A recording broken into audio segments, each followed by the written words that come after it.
जाता है इस तरह, ये पकड़ना पड़ता है इसको। हाँ? अभी छोड़ दो, अभी तो मैं स्टार्ट कर रहा हूँ क्लास। हाँ, थोड़ा नेक्स्ट क्लास में इसको ठीक कर दो। औज़ुबिल्लाहिमिनश्शैतानिर्रजीम, बिस्मिल्लाहिर्रहमानिर्रहीम। सबसे पहले तो ऑनलाइन का बच्चा काइंडली कंफर्म कीजिएगा कि आवाज़, स्क्रीन और वीडियो सब ठीक है? सब ठीक है, ओके ठीक है, थैंक यू बेटा। चाय भिजवा दें सिर्फ। अच्छा बेटा, सबसे पहले तो welcome to the different class, this is not text obviously, law class, और the number of students shows कि clearly the result was pathetic। Law का रिजल्ट इतना बुरा क्यों था?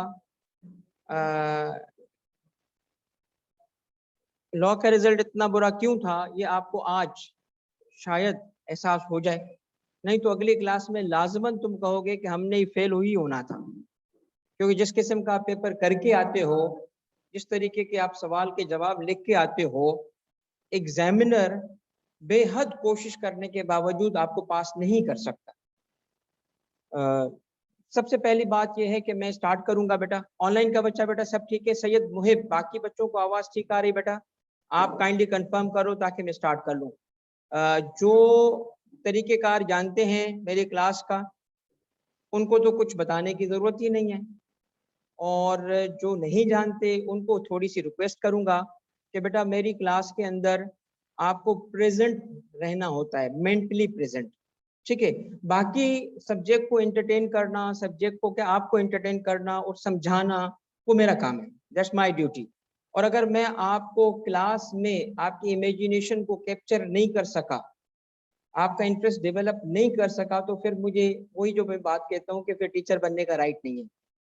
तो ये सारी चीज़ें बेटा, अगर स्टेज पे आया हूँ इस सब्जेक्ट में, तो कुछ तो तैयारी करके आया हूँगा।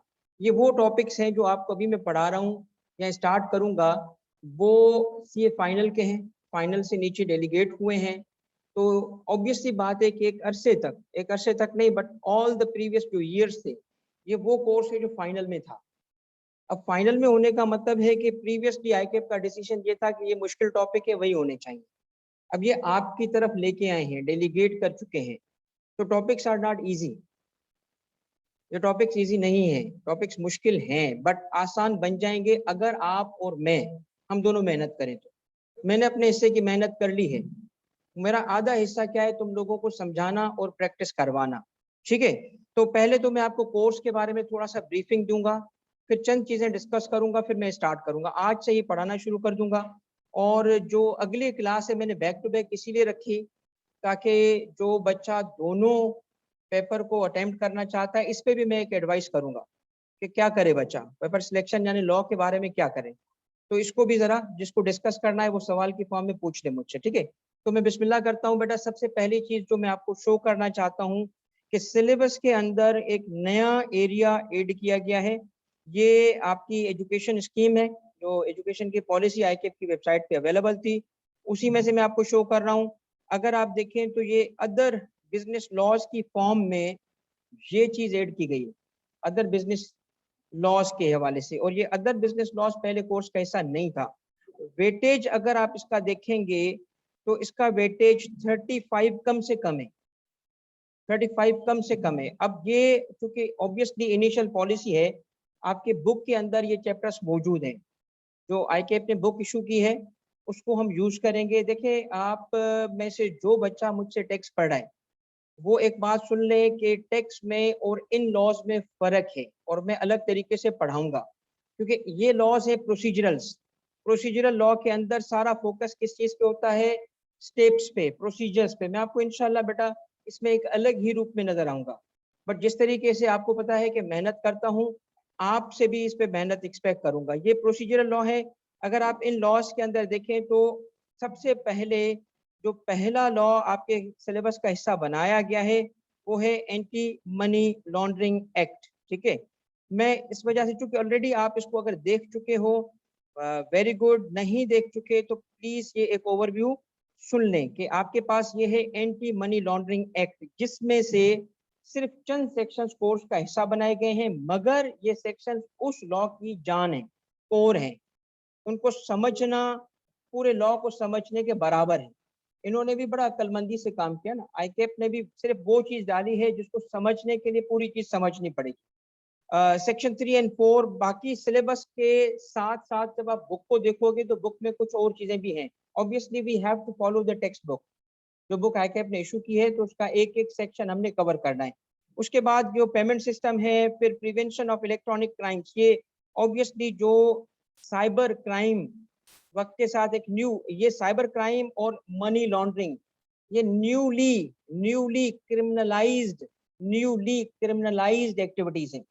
इसका मतलब है कि पहले ये क्रिमिनलाइज नहीं थी, ऑफेंस नहीं थे, न्यूली क्रिमिनलाइज हुए हैं, तो इनकी नॉलेज बहुत कम है। तो इन दोनों की खास कंपटीशन एक्ट भी जब आप देखोगे तो ये फाइनल का कोर्स है। आप जो देख रहे हो ना, ये वो चीजें जो फाइनल में मैं पढ़ाता रहा हूँ, ये वो चीजें हैं जो फाइनल के लेवल पे मैं पढ़ाता हूँ। आपके लेवल पे पढ़ाना है। आपके लेवल पे जो सबसे इंपॉर्टेंट चीज है, इन्होंने किया क्या कि अब इवन मैं मिसाल जो आपको दे रहा, कंपटीशन एक्ट का वो सेक्शन डाल दिए जो अगेन उसके बड़े इंपॉर्टेंट है। उसने किया क्या, कंपटीशन एक्ट में 4 चीजें कवर होती हैं, एक निकाल के 3 चीजें कवर की, सेक्शन वो डाल दिया जिसको समझने के लिए पूरा समझना पड़ेगा। तो please you have to take the new additional topic seriously. ठीक है, समझाना मेरा काम है बेटा, प्रैक्टिस करवाना मेरा काम है, मगर आपने साथ देना है। ठीक है, आपको अंदाजा हो जाएगा आज के इस पे मैंने कितनी मेहनत की हुई, इस इन टॉपिक्स पे नहीं, वैसे ही कॉर्पोरेट लॉ पढ़ाने पे कितनी मेहनत की हुई है। मुझे आपको पढ़ाने के लिए कुछ नहीं करना पड़ा, वही टॉपिक जो पहले फाइनल को पढ़ा रहा था अब आपको पढ़ाऊंगा। मैं चाहता हूं कि आप लोग एक चीज पे तवज्जो करें, और वो क्या है कि इन टॉपिक्स को लाइट नहीं लेना। इसका वेटेज आपके लिए पास और फेल का हो सकता है कि वजह बने, फेलियर और जो पास जो है ना, इस पे डिपेंड करे। अच्छा, अब मैं आता हूँ थोड़ा सा ना आपको चंद चीजें आइडेंटिफाई करवा दूं, फिर मैं आज के लेक्चर की तरफ आ जाऊंगा जो हम स्टार्ट करेंगे इस लॉ से, पहले लॉ से। तो अदर लॉज के अंदर जो फर्स्ट लॉ ऐड किया गया है वो मनी लॉन्ड्रिंग का लॉ है, और वहां से मैं इसको स्टार्ट करूंगा। ठीक है, मगर पहले आपको नॉर्मली बताऊं कि बच्चा फेल क्यों होता है लॉ के पेपर में। देखिए, लॉ का पेपर रुका तो फिर बेटा रुका, और मैं इसकी मिसाल बच्चों को ऐसे देता हूं कि आईकेप की मिसाल लॉ के पेपर की कुछ ऐसे है कि अगर किसी रास्ते में कोई गड्ढा बना हो, खड्डा हो, और एक बच्चा उसको देखता नहीं है, 10 दफा गुजरेगा, 10 दफा उसमें गिरेगा। आप लोग जब तक अपने प्रॉब्लम्स आइडेंटिफाई नहीं करोगे, 45 पे फेल हुए हो, 46, 45, 43 पे रहोगे। कितने बच्चे हैं जिनको मल्टीपल अटेम्प्ट्स में मार्क्स आसपास रहे, सेम रहे? ये कैसे मुमकिन है कि आईकेप को पता हो कि तुम ही हो? इट शोज कि आपके अंदर कोई प्रॉब्लम है। देखिए, एक कहावत क्या है कि हम उम्र भर आईने को साफ करते रहे, जबकि धूल आईने पे नहीं हम पे थी। प्लीज अपने आप को ठीक करने की कोशिश करो। अपने फेलियर की रीजन आउटसाइड में ढूंढने से कोई फायदा नहीं है।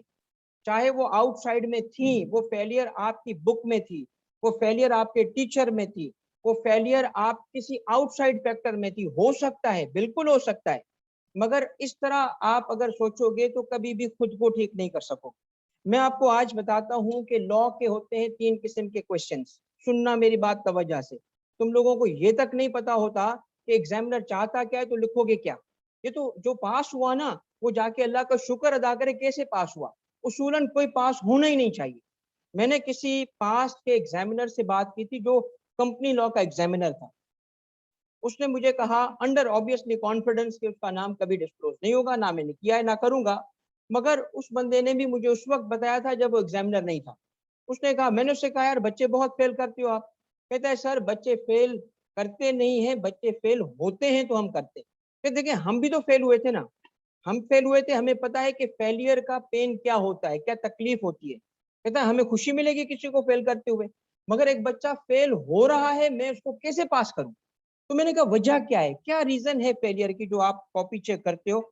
उसने कहा सर प्रॉब्लम सिर्फ ये है कि बच्चा चीजें रट के आता है, उसके नोट्स याद होते हैं, वो हमारे सवाल को समझता नहीं है, नोट्स लिख के आता है।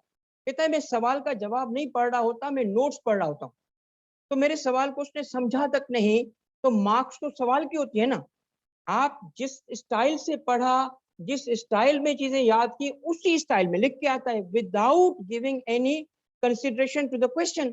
और जबकि आपके एग्जामिनर होते हैं उस लेवल में फर्म के पार्टनर्स जो लॉ से डे टू डे डील कर रहे होते हैं और लीगल स्किल्स उनके होते हैं, वो अपने मयार पे आपको तोलेंगे। अब आपके मयार पे नहीं गिरेंगे वो, अगर आपके मयार पे गिरे ना तो इस प्रोफेशन का सत्यानाश हो जाएगा। वो आपको अपने मयार पे लाने की कोशिश करेंगे। जो फेल होगा वो फेल करेंगे, चाहे उसको 10 दफा फेल करना पड़े, चाहे उसका करियर खत्म हो। You have to earn it, you have to deserve it. मैं एक बात बता दूं, आपका सबसे बड़ा मसला है वर्ड्स के साथ। फिगर वर्क कराओ ना तो सीए का बच्चा जो होगा ना पहाड़ गिरा देगा, फिगर वर्क्स में इजी, वर्ड्स में टोटल फेलियर। तो ये जो माइंड सेट है ना आपका कि वर्ड से डरना, वर्ड से डरो नहीं। आगे चल के शायद शायद आप में से बहुत सारे लोगों के लिए, बहुत सारे बच्चों के लिए यही लॉ स्ट्रेंथ बन जाए। क्यों? प्रोफेशन की फ्यूचर का सब बच्चे कंसर्न हैं। आर्टिफिशियल इंटेलिजेंस आ रही है, ये होगा वो होगा। मैं आपको बता रहा हूँ, मैं पहले भी बच्चों को बता चुका हूँ कि आर्टिफिशियल इंटेलिजेंस कुछ भी चेंज कर सकती है, लॉ तो चेंज नहीं कर सकेगी ना। लॉ की इंपॉर्टेंस तो वही रहेगी ना। तो उसको सीखते हैं ना, इसमें क्या चीज है इतनी बड़ी, ऐसी क्या चीज है? अब आते हैं पढ़ते हैं इसको, शायद ये पढ़ना, शायद ये दोबारा पढ़ना अल्लाह ने आपके लिए शायद कुछ प्लान किया, Who knows? तो इस दफा बेटा आप इसको तवज्जो से, मैं आपके साथ हूँ, मैं आपको फुल टाइम दूंगा। प्रैक्टिस मैंने डिजाइन की हुई है, आपको थोड़े से वक्त में अंदाजा हो जाएगा। 3 किस्म के क्वेश्चंस डे 1 पे सुन लो। देखो जब सवाल आता है तो एक सवाल होता है लॉ को रिकॉल करवाने के लिए, लॉ रिकॉल करवाता है। ये सवालात बच्चों वाले होते हैं जिसमें व्हाट इज के सवालात। आप पता है हमेशा जब 1 level lower than the examiner expectation काम करोगे तो बेटा बॉर्डर लाइन पे फंसोगे ना। 1 level higher than the examiner काम करो, लोअर नहीं करो। देखो कैसे, जो मैंने अभी पहली मिसाल दी आपको, उसके अंदर लॉ को रिकॉल करवाया जाता है। लॉ रिकॉल करवाओ, अब आईकेप है आगे, रिकॉल करवाएगा आपसे, ऐसे सिंपल सवाल होगा। अच्छा व्हाट इज वाला होगा, आप यकीन करो सिनारियो बेस के भी जो जवाब लिखे, मैंने सीए फाइनल में प्रैक्टिस करवाई ना, मैंने उनको भी बताया था कि मेरा दिल कर रहा है मैं टक्कर मारूं दीवार को, करूं क्या। मतलब एक सवाल ईसा जवाब मूसा, सवाल नहीं समझा और ऐसे बेहतरीन साइंटिफिक जवाबात, पूरा लॉ लिखा, आखिर में लिखा हेंस प्रूव्ड, हेंस प्रूव्ड। तो हेंस प्रूव कैसे हुआ, प्रूव तो करो, प्रूव किया ही नहीं है। एक चीज भी खुद कनेक्ट करो, मैंने पहली बात बतानी है, आखिरी बात बतानी है, आखिर में तुम खुद करो, एग्जामिनर पे डाल दिया, खुद तुम लीगल रीजनिंग करो। बेटा पहले सीख लो बेटा, हम what you are suppose to do. हर सब्जेक्ट एक इल्म है, हर सब्जेक्ट आपको रियल लाइफ के लिए तैयार कर रहा है। रियल लाइफ में आखिर कौन से स्किल्स होते हैं जिसकी जरूरत पड़ती है वो आपको पता नहीं है। सवाल एक जवाब दूसरा। देखो पहली जो कैटेगरी थी वो मैंने क्या बताई, पहली कैटेगरी सिंपल लॉ का क्या रिकॉल करना, आप ये कर रहे होते हो। लॉ सवाल समझ रिकॉल करके लिखे, बेटा ये आधी बैटल भी नहीं है। समझना, याद रखना और उसको रिकॉल कर पाना, ये तो बुनियादी रिक्वायरमेंट है एग्जामिनेशन सिस्टम की। मैं मिसाल दूं, आपने मट्टी से कोई चीज बनाने के लिए आप ट्रेनिंग ले रहे हो, सीख रहे हो, मट्टी से क्या चीज सीखी आपने, कब बनाना सीखा, आपने कब बनाना सीखा। आपके टीचर ने कहा वाह वाह मैंने तो इसको कब बनाना सिखा दिया। जब पेपर देने गए तो उसने क्या कहा था कि ये सॉसर बनाओ, प्लेट बनाओ, अब तुमने सीखा क्या, वही बना के आए। तो एग्जामिनर क्या करेगा, प्लेट मारेगा तुम्हें। यही तुम लॉ में कर रहे होते हो। यही सवाल को तो सोचा तक नहीं है ना कि उसके लफ्जों की कोई इंपॉर्टेंस है। वो बेचारा जो सिनारियो बना रहा था अपनी बीवी से लड़के, उसको वो सोचेगा ना कि मैंने इतनी मेहनत की सवाल बनाने में, मेरे सवाल को तो लिफ्ट ही नहीं कराई ना। वो जो सोचना होगा कि उसने पॉइंट्स रखे होंगे, ये देखूंगा ये देखूंगा ये देखूंगा। आप तो बेटा पहला सवाल क्या है ये, दूसरा सवाल बेटा क्या है कि लॉ का आप क्रिटिक, क्रिटिक क्रिटिक का क्या मतलब होता है, इवेल्युएट करना। आपको जब जिसको कहते हैं ना थ्योरी के सवाल, वो लेवल 1 के नहीं होते, इसके होते हैं। वो लॉ का क्रिटिक चाहता है तुमसे और तुम उसको रिकॉल करके बता के आते हो। वो कहता है नहीं बताओ ये कैसा है, तुम उसके बता के आते हो क्या है। वो उसने क्या नहीं पूछा, कैसा है पूछा। तो where is your opinion, where is your critic. City का क्या मतलब होता है, उस लॉ के अंदर आप करोगे क्या, कोई ना कोई लीगल इशू होता है, लीगल कोई जिस चीज को पूछ रहा है ना उसके पीछे लाजमन कोई लीगल इशू होगा, उस इशू को इवेल्युएट करना होता है। तो लॉ रिप्रोड्यूस तो होगा मगर कुछ कंक्लूजन्स भी निकलेंगे, कुछ ओपिनियन भी दिया जाएगा, बेटा वो कहाँ होता है, आपने तो तक आप सुना तक नहीं था कि ये करना होता है, तो फिर रिजल्ट आपके सामने, रिजल्ट आपके सामने। और असल चीज क्या है कि लीगल रीजनिंग की और लॉ को इवैल्यूएट किया। अब इवैल्यूएशन कैसे होती है, मैं आप सबको फीडबैक दूंगा, आपको अंदाजा हो जाएगा कि फेलियर कहाँ है। और तीसरी चीज है बेटा सिचुएशन या सिनारियो बेस्ड। अब देखो सिनारियो बेस्ड क्वेश्चंस आपके आए थे, सिनारियो बेस्ड क्वेश्चन थे सब पेपर में, सिचुएशंस थी, सिनारियो था। चलो सिचुएशंस और सिनारियो बेस्ड जो क्वेश्चंस होते हैं ये सबसे ज्यादा मुश्किल समझे जाते हैं। और मैंने तो अब तक स्टूडेंट्स छोड़ो, टीचर्स भी नहीं देखे ज्यादातर, वास्ट मेजॉरिटी जिनको खुद अटेम्प्ट करना। तो I am sorry but this is a fact. मैं क्यों कह पा रहा हूं, इसलिए कह पा रहा हूं कि बेटा मेरी खुद की लीगल ट्रेनिंग है, ये जो खुद की 15-17 साल की लीगल ट्रेनिंग है, इसमें सिर्फ मैंने टेक्स्ट नहीं पढ़ा, हर लॉ हमारे लिए जरूरी होता है। अब सुने सिचुएशन बेस्ड कैसे होता है। बेटा सिचुएशन बेस्ड का एक इंटरनेशनल स्टैंडर्ड जवाब होता है, उसको कहा जाता है आई लेक। आई लेक क्या है, सबसे पहले बेटा सिचुएशन को करते क्या है, सिचुएशन में मौजूद इशू आइडेंटिफाई करते हैं, सिचुएशन में बताते हैं कि इस सिचुएशन में what is the legal question, वो सिचुएशन दे क्यों रहा है, जो सिचुएशन बना रहा है, एक सिनारियो बना रहा है, एक कंपनी है, एक बंदा है, ये हुआ ये हुआ ये हुआ, ताकि उसके अंदर लीगल इशू निकाल सको तुम। What is the legal question, वो इशू क्या है, उसको आइडेंटिफाई करना पड़ता है हमें जवाब में। अगर एग्जामिनर नहीं आइडेंटिफाई करना है तो छोड़ दो, पेपर क्यों दे रहे हो, वो खुद दे देगा पेपर, पेपर तुम देने आए हो। You have to do, you have to show skills, you have to earn the marks. बता रहा हूं क्या होगा, ड्राफ्टिंग जितनी करनी है कर लो, 1 टके का फायदा नहीं होगा जब तक ड्राफ्टिंग सीखी हुई नहीं है। किस चीज को ड्राफ्ट करेंगे, अंग्रेजी को, अच्छी अच्छी एडजेक्टिव्स लगाने को, इस पे नहीं पेपर पास होगा।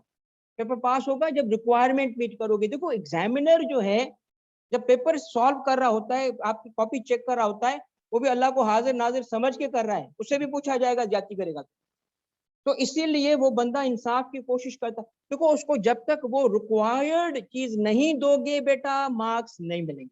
और रिक्वायरमेंट सिर्फ नॉलेज नहीं है, आप जो पढ़ते हो ना, इतनी मेहनत करते हो, इतना मुश्किल सब्जेक्ट पढ़ के याद करते हो, ये आधी बैटल है, असल तो इसके बाद शुरू होता है। तो असल क्या है बेटा, थोड़ी सी प्रैक्टिस, मगर प्रैक्टिस किस चीज की, प्रैक्टिस किस चीज की, ड्राफ्टिंग की। ड्राफ्टिंग है क्या, करते कैसे, सवाल के स्टाइल तो समझो। क्या पाकिस्तान में पहली दफा ये लॉ पढ़ाया जा रहा है, दुनिया भर में नहीं पढ़ाया जाता, तो दुनिया भर का क्या स्टैंडर्ड है।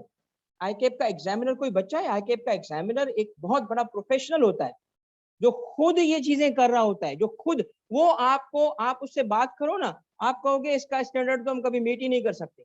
ये ना समझना कि जी वो कोई हल्का बंदा होगा, वो लीगल प्रोफेशनल होता है जो इस चीजों को जानता है एंड वो एक्सपेक्ट कर रहा है आपसे। अगर एक्सपेक्ट ना करता तो रिजल्ट ये नहीं होता, इसका मतलब है वो एक्सपेक्ट हमसे हायर चीजें कर रहा था। आप में से बहुत सारे बच्चे होंगे जिनको यकीन होगा मेरा पेपर पास हुआ, फिर भी नहीं हुआ, तो कहाँ पीछे रह गए बेटा, 40s और 45 वाले, 45 एंड अबव वाले। बेटा lack of knowledge is not the reason of your failure, no, lack of knowledge is not the reason, technique is the reason of your failure. Unfortunately technique में लेक कर गए थे। किस चीज की टेक्निक में, इसी चीज की जिस चीज का पेपर है। ये अकाउंटिंग थोड़ी है, ये लिटरेचर थोड़ी है ना, ये लिटरेचर है ना ये अकाउंटिंग है, ये लॉ है। इसके लिए लीगल स्किल्स चाहिए। और लीगल स्किल में क्या चाहिए, पहले सवाल को समझो वो क्या चाहता है। तो पहला इशू आइडेंटिफाई करना सीखना है, फिर उसके बाद सुनना मेरी बात, लॉ रिप्रोड्यूस करना नहीं, नहीं ये सवाल नंबर 2 वाला नहीं है, ये सवाल थ्योरी नहीं है। जो ज्यादा लॉ लिखेगा वो पेपर फेल करेगा। हर चीज लिखने की जरूरत नहीं है वहां पे, भाई क्यों लिखने की सर जरूरत नहीं है, थ्योरी का सवाल थोड़ी पूछा उसने।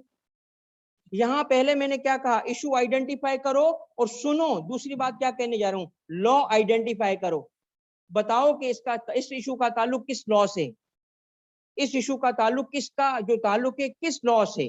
किस टॉपिक से, किस प्रोविजन से उसको लिंक करना, यानी उसको स्टेट करना कि जी फला जगह पे ये लीगल प्रोविजन है। वो थ्योरी की तरह ये वाला पार्ट कोई बड़ा पार्ट नहीं होता जवाब का। असल जो पार्ट होता है ना सिनारियो बेस्ड का बेटा, वो ये होता है जहां जो तुम एक लफ्ज नहीं लिखते, जिसपे बिलीव मी मैं आपको साबित करके दूंगा, मेरे बताने के बावजूद भी तुम इसमें लेख करोगे।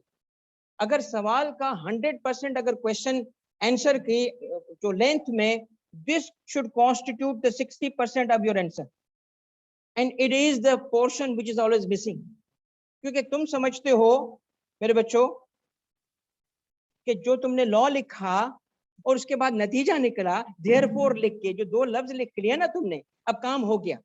पता है क्या हुआ था? आपने लॉ लिखा, आपने इसका मतलब ये वाला पोर्शन लिखा, उसके बाद आप पता है क्या करते हो, इस तरफ चले जाते हो, सीधा कंक्लूजन ड्रॉ करते हो। तो where is the legal reasoning, where is the legal reasoning? असल चीज तो इसके मार्क्स होते हैं, असल चीज तो इसको एप्लीकेशन करना तो दूर की बात है, एप्लीकेशन को तो टच नहीं करते सवाल में। अप्लाई करना क्या इसको कहते हैं? लॉ लिखना और फिर 2 लाइन लिखना, हेंस देयरफॉर, ये हो गया बेटा। That is the reason, that is the reason कि आपको कंक्लूड करने से पहले, लॉजिकल कंक्लूजन तक पहुंचने से पहले आपके सवाल का सबसे इंपॉर्टेंट पोर्शन होता क्या है? ये पोर्शन होता है। कौन सा पोर्शन? लीगल रीजनिंग, जिसको हम क्या कहते हैं, लॉ को क्या करना, अप्लाई करना। तो आपके क्वेश्चन का सबसे ज्यादा जवाब का हिस्सा यहाँ आना चाहिए। और ये कैसे आएगा? ये ऑब्वियसली आपकी अंडरस्टैंडिंग होगी तो आएगा। जब आपने इशू सही आइडेंटिफाई किया होगा मेरा बच्चा, और उसके लिए सही लॉ आइडेंटिफाई। कितने बच्चे थे जो बाद में आके रियलाइज कर रहे थे, अरे ये तो मुझे गलत कर दिया, सिचुएशन एक थी जवाब दूसरा था, लिंक ही नहीं कर पाए। ये वो पोर्शन है जो आपका इनिशियल गलत हुआ, एप्लीकेशन गलत होगी। ये बुनियाद है तो छोटा सा पोर्शन इसका, मगर इंपॉर्टेंट पोर्शन है, शुरू का पोर्शन। ठीक है, तो ये पूरी की पूरी प्रैक्टिस आपको इस मेथड से करवाई जाएगी। किस मेथड से? एक आईलेक मेथड से करवाई जाएगी। ठीक है, मैं सिर्फ आपको अभी फॉर द टाइम बिंग ये जो एक आपको शो करना चाहता हूं कि ये मेथड, ये देखिए, ये सीए फाइनल के जवाब हैं। ये मैंने दिया था केस, मेरा केस देखो, मैं सीए फाइनल का सिर्फ आपको शो कर रहा हूं क्योंकि अभी मैंने आपको पढ़ाया नहीं, फिर आपके करतूत भी दिखाऊंगा सबको। देखिए, ये फाइनल का एक मैंने सवाल बनाया, रियल लाइफ सिचुएशन बनाई, और देखो ये ड्राफ्टिंग प्रैक्टिस के लिए मैंने एक सवाल, मेरे सवाल की लेंथ देखना, ये लेंथ है मेरे सवाल की, और ये फाइनल के बच्चे का इसका जवाब देखो, ये जवाब है बेटा, failure is guaranteed, failure is guaranteed, ये दूसरा जवाब है, फेलियर इज गारंटीड। और मैंने उनको कहा था कि प्लीज टेक इट सीरियस, और दे ट्राइड देयर बेस्ट। अंदाजा लगाओ कि what is going wrong, the thing which is going wrong is, और वो क्या है? वो ये है कि आपको सवाल का जवाब लिखना है। This is the answer ILAC method से, this is the proposed answer जो मैंने ड्राफ्ट किया और बच्चों को दिखाया, और वो हैरान रह गए कि सर हम तो कभी भी नहीं लिख पाते, because we didn't know scenario क्या था। एक आम सी सिचुएशन है, आम सिचुएशन में believe me not, there was not a single student जिसको उस सिनेरियो का जवाब ना आता हो। सिनेरियो का जवाब सबको पता था, लिखना नहीं आता था। क्यों लिखेंगे क्या? वो जो लिखा आपके सामने। देखिए इसके अंदर क्या करना पड़ता है, ये जवाब मैंने लिखा, उनको शो किया कि देखो this is the way you draft. पहले मैंने बॉक्स लगा दिया, क्या बताया? Issue identified. कहां से आइडेंटिफाई करते हैं इशू को? फ्रॉम द फैक्ट्स, जो क्वेश्चन के फैक्ट्स होते हैं वहां से इशू आइडेंटिफाई करते हैं। और मैंने आइडेंटिफाई करके दिखाया कि देखो ये इशू इस तरह आइडेंटिफाई होते हैं। आप देखो लॉ पे मैंने कितना पैराग्राफ लिखा है, सबसे छोटा। भाईजान लॉ नहीं पूछ रहा, लॉ नहीं पूछ रहा, सिनारियो अप्लाई करवा रहा है। आप अगर इधर लिख के आओगे ना सारा लॉ, तो जो लॉ लिखने के लिए थ्योरी का सवाल बनता है, सिनारियो नहीं बनेगा। क्यों मार्क्स दे आपको? आप खुद फेल होना चाहते हो, the burden is on you, not on him. तो लॉ क्या करते हैं, लॉ के प्रोविजन रेलेवेंट बताते हैं कि इससे मुतालिक ये चीज है लॉ में। फिर क्या किया है मैंने, ये देखो सबसे बड़ा पैराग्राफ किस पे, किस पे? एप्ली। और आखिर में क्या किया है? कंक्लूजन भी सिर्फ ये नहीं लिखना होता, हेंस प्रूव्ड।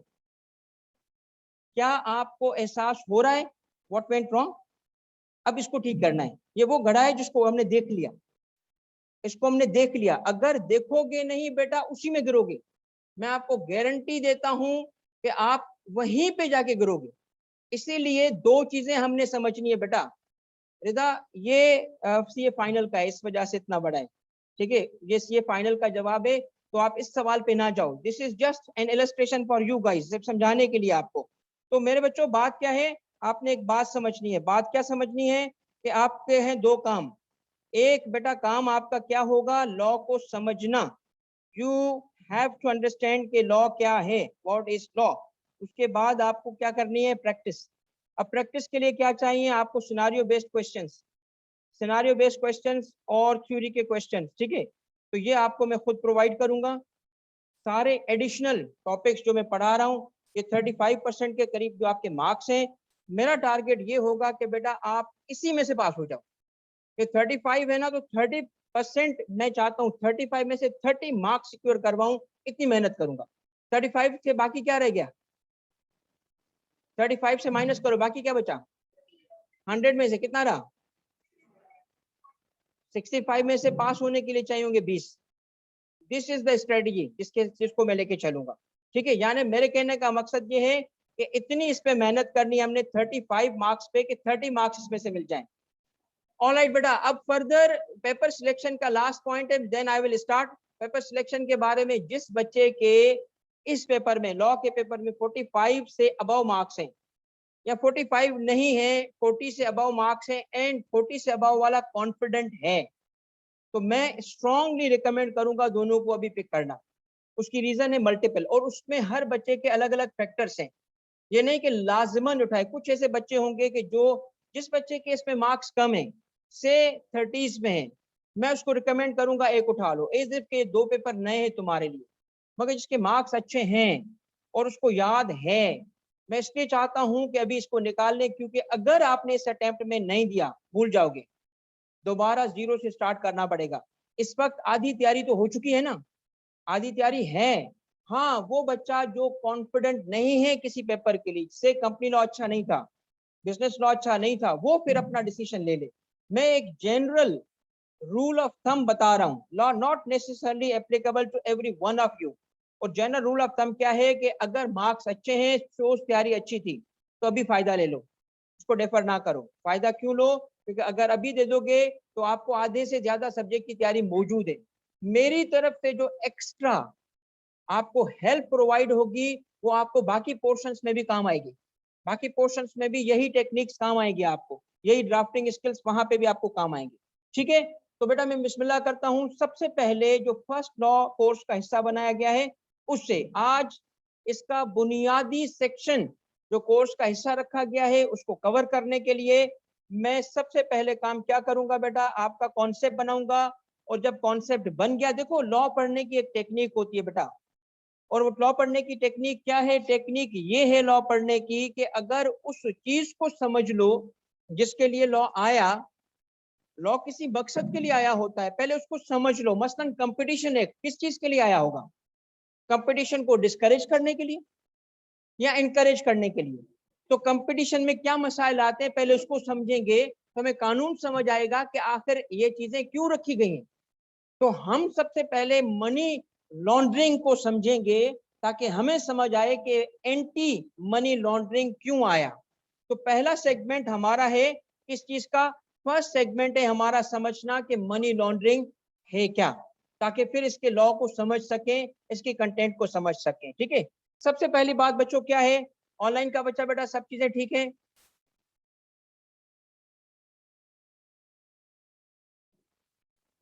अच्छा, ये एक सवाल है अशबल का कि भाई इस रिफ्रेशर में देखें, ये दो रिफ्रेशर चल रहे हैं इस वक्त। दो का मतलब क्या, सुनिएगा, ये इस पे भी गाइडेंस दे दूं सारे ऑनलाइन के बच्चे और जो ऑन कैंपस बच्चे हैं, बेटा आप सारे सुन लो। देखिए, ये जो रिफ्रेशर होगा बिजनेस लॉ का और कंपनी लॉ का, मैं जो पोर्शन एक्सक्लूसिवली कवर कर रहा हूँ, वो दोनों के न्यू टॉपिक्स कवर कर रहा हूँ। एडिशनल टॉपिक्स जो 35 मार्क्स के ऐड हुए हैं, वो दोनों के मैं खुद कवर करूंगा। रिमेनिंग जो पोर्शन होगा बिजनेस लॉ का, बिजनेस लॉ की मैं बात कर रहा हूँ। बिजनेस लॉ का अगर कोई बच्चा ऐसा है जो कंप्लीट टॉपिक्स पढ़ना चाहेगा, तो रिमेनिंग जो टॉपिक्स होंगे वो प्रोफेसर इम्तियाज कवर करेंगे। और कंपनी लॉ के लिए मैं थोड़ा सा आगे चल के आपको बताऊंगा, क्योंकि उसकी क्लास बाद में, कि उसके मैं कौन से टॉपिक्स इसके अलावा कवर करूंगा, क्योंकि कंपनी लॉ में मैं कुछ और टॉपिक भी कवर करूंगा, ठीक है। नए टॉपिक्स के अलावा भी एक आध और टॉपिक में दूंगा। तो वो रिफ्रेशर अगर कोई पूरे कोर्स का लेना चाहे उसकी मर्जी, और उसमें जो कंपनी लॉ का रिमेनिंग पोर्शन होगा वो मुहिब सर मुजम्मिल करवाएंगे। यानी मैं उसका कवर नए टॉपिक्स तो सारे करवाऊंगा, एक टॉपिक और ले लूंगा, एक दो टॉपिक और करवाऊंगा पुराने कोर्स से, और जो बैलेंस होगा वो सर मुजम्मिल करवाएंगे। ठीक है बेटा, चलो अब फर्दर कोई सवाल अगर होगा तो एंड पे कीजिएगा बेटा, इनसे इनसे मुतालिक, कोर्स से मुतालिक और सबसे मुतालिक। ठीक है, और फर्दर इंडिविजुअली भी आप सवाल पूछ सकते हो बाद में। तो मैं आज चाहता हूं कि स्टार्ट करूं। ठीक है, चलो बेटा बिस्मिल्लाह। सबसे पहली चीज क्या है, मनी लॉन्ड्रिंग को अगर समझना है तो समझा जाए कि मनी लॉन्डर क्यों होती है, लॉन्डर का क्या मतलब है, ये लॉ क्यों बना। तो उसके लिए समझना पड़ेगा कि आखिर दुनिया में क्राइम क्यों होता है, लोग क्रिमिनल्स क्यों बनते हैं, क्राइम का मोटिव क्या होता है। तो क्राइम के बेटा मुख्तलिफ मोटिव्स देखे गए। क्राइम का एक मोटिव होता है crimes of passion. Passion, passion का मतलब होता है एंगर, किसी एंगर की वजह से मर्डर हो गया, पैशन। पैशन का मतलब जज्बात, क्राइम्स ऑफ पैशन होते हैं। ठीक है, तो दुनिया में जो क्राइम्स हुए हैं उसकी एक रीजन ये है। दूसरी रीजन क्या है कि जी कुछ क्रिमिनल्स ऐसे होते हैं जो पागल होते हैं, अनसाउंड माइंड। यस, ये एक रीजन होती है क्राइम की। इसके अलावा एक रिसेंट रीजन है क्राइम्स की, टेररिज्म, टेरर फैलाना है। मारा क्यों, सिर्फ इसलिए कि टेरर फैले। क्राइम मर्डर्स हो रहे हैं क्यों जी, ताकि टेरर क्रिएट हो। टेरर, टेरर क्यों क्रिएट कर रहे हैं, अपने कुछ ऑब्जेक्टिव्स हासिल करने उन्होंने। एक तो था बंदा मारना, एक के बंदा मारना विद द ऑब्जेक्ट के टेरर क्रिएट हो, डर क्रिएट हो दिलों में। क्यों, क्योंकि वो ऑब्जेक्टिव हासिल करेंगे कुछ और। मगर ये सारे reasons compare to the fourth reason बहुत छोटे से हैं, बहुत छोटे से हैं। क्यों, क्योंकि फोर्थ रीजन है क्राइम का मनी।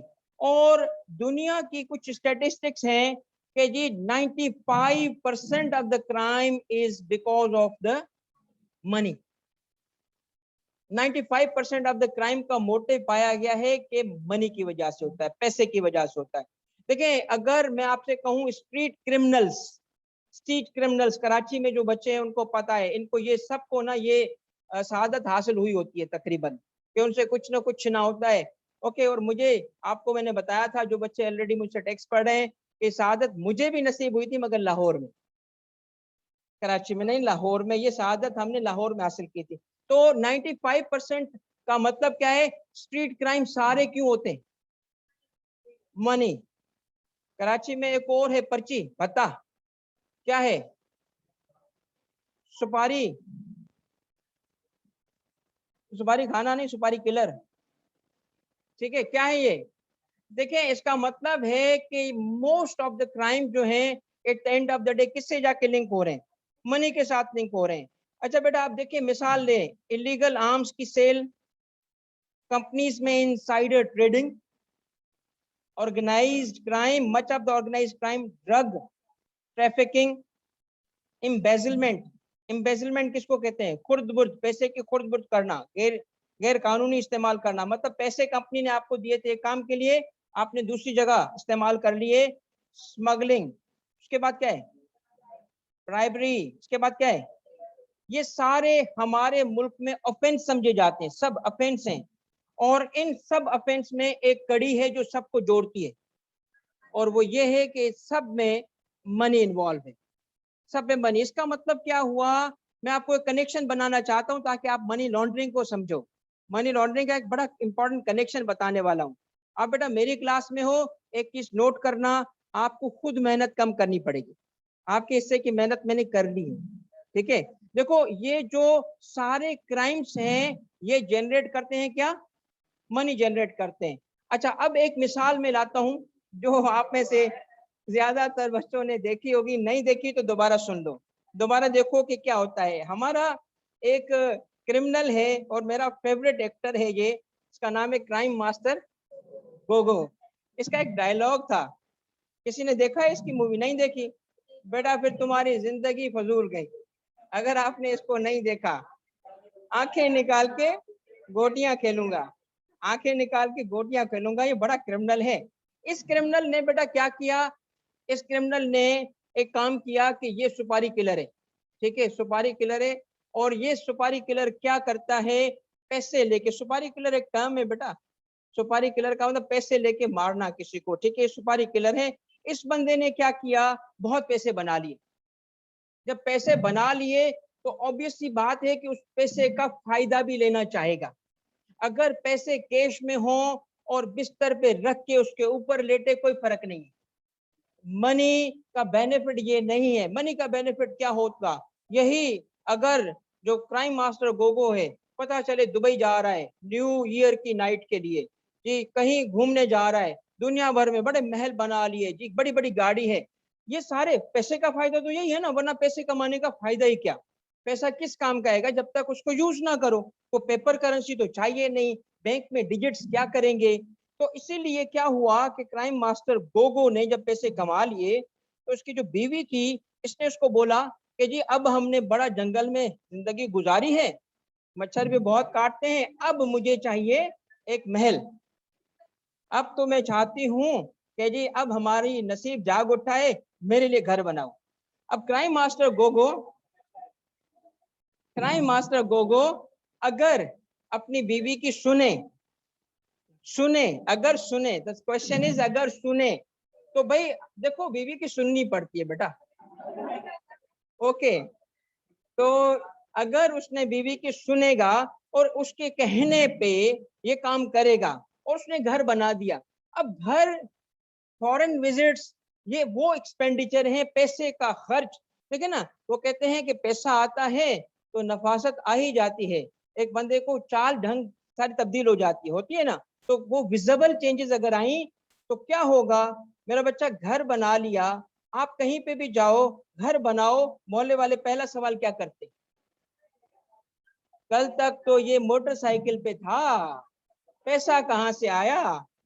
तो ऐसी इन्वेस्टमेंट, ऐसी विजिबल इन्वेस्टमेंट क्या करती है, ऐसी विजिबल इन्वेस्टमेंट क्रिमिनल्स के लिए क्या करती है, उनको एक्सपोज कर देती है। एक्सपोज कर देती है, कैसे एक्सपोज करती है, उनके असल क्राइम को जो दुनिया से छुपा हुआ होता है उस पे सवाल उठना शुरू होता है, ये क्या करता है, पैसे कहाँ से आते हैं, वहां से। इसका मतलब हुआ, सुनिएगा मेरी बात, कि जो क्राइम्स हैं, मेरी बात तवज्जो से सुनिएगा, क्राइम्स को पकड़ना एक स्टेप क्या है, क्राइम्स को पकड़ना, क्राइम्स को डिटेक्ट करना और उनको रोकना। लॉ इन्फोर्समेंट सोसाइटीज में इंक्लूडिंग पाकिस्तान, अब तक के क्रिमिनल लॉ का जो मकसद था, वो मकसद था क्राइम्स को रोकना, क्रिमिनल्स को सजा देना। उनका सारा फोकस एक्चुअली क्राइम्स पे था। क्राइम को रोकने के लिए जस्टिस का सिस्टम अच्छा हो, ये हो वो हो, इस किस्म के काम किए गए, मगर क्राइम फिर भी नहीं रुका। 9/11 के बाद पॉलिसी में चेंज किया गया, कहा गया कि क्राइम को रोकने का एक तरीका और है, क्राइम के प्रोसीड्स को रोको। क्योंकि क्रिमिनल क्या करता है, क्रिमिनल अगर क्राइम पैसे के लिए करता है तो क्राइम की प्रोसीड पैसा है, वही उसे छीन लो ताकि लोगों के लिए क्राइम करने का मोटिव खत्म हो जाए। कुछ समझ आ रहा है कि ये लॉ क्यों आया, ये लॉ किसी मकसद के लिए आया है। इसका मतलब है दो चीजें हैं, दो सुनना, एक है क्राइम इन इटसेल्फ, दूसरा है उस क्राइम से जनरेटेड मनी। दो काम हो गए, काम एक नहीं है, दो हैं। अगर क्रिमिनल लॉ कहता है जो मर्डर करेगा उसको सजाए मौत होगी, तो अब दूसरा लॉ आ गया जो कहता है कि मर्डर के लिए अगर उसने पैसे लिए और उस पैसे को साफ करने की कोशिश की तो ये नया ऑफेंस है, यानी मनी लॉन्डर करना एक न्यू ऑफेंस है। ये पाकिस्तान में 2010 से पहले क्राइम तक नहीं था, ये काम होता था, ये काम अभी थोड़ी हो रहा है, ये काम तो शुरू से होता रहा है। इस क्राइम को, ये जो मैं मिसाल दे रहा हूं आपको, कि इसमें 1920s अमेरिकन हिस्ट्री में 1920s में बहुत बड़े क्रिमिनल्स थे, शिकागो के क्रिमिनल्स थे।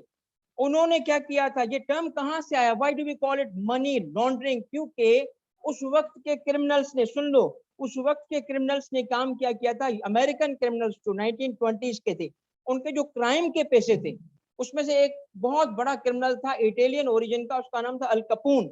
अल कपून पे आज भी मूवीज बनती हैं, आज भी उस पे मूवीज बनती हैं। इतना बड़ा वो क्रिमिनल था कि उसको पूरा पुलिस सिस्टम नहीं पकड़ सका, पुलिस सिस्टम नहीं पकड़ सका। उनका कोई ऐसा साफ सुथरा कानून काम करता था कि कोई एविडेंस ही नहीं था उसके खिलाफ।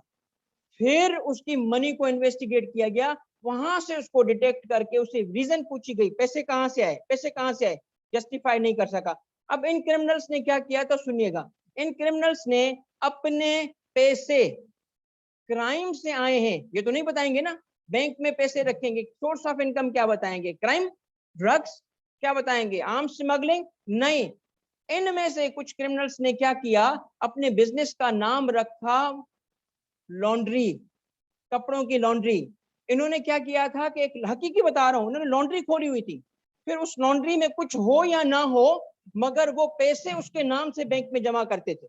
बैंक में कहते थे जी पैसे कहां से आए, कि मेरी लॉन्ड्री का बिजनेस है। अब लॉन्ड्री का बिजनेस चले ना चले, तो उन्होंने पैसे साफ करने के लिए जो बिजनेस खोला वो क्या था, तो इस प्रोसेस पे नाम क्या पड़ गया, मनी लॉन्ड्रिंग, लॉन्ड्री बिजनेस खोला था। अब देखिए हमारा ये जो क्राइम मास्टर गोगो है वो भी उसका ही शागिर्द था, अल कपून का शागिर्द था। इसने क्या किया, बीवी की बात नहीं सुनी, और याद रखना जो बीवी की बात सुनेगा वो जेल में जाएगा। क्यों, अगर ये करता तो करता, ये एक्सपोज हो जाता, एक्सपोज होके इस पे सवालात उठते और फिर क्या होता, पैसे भी जाते,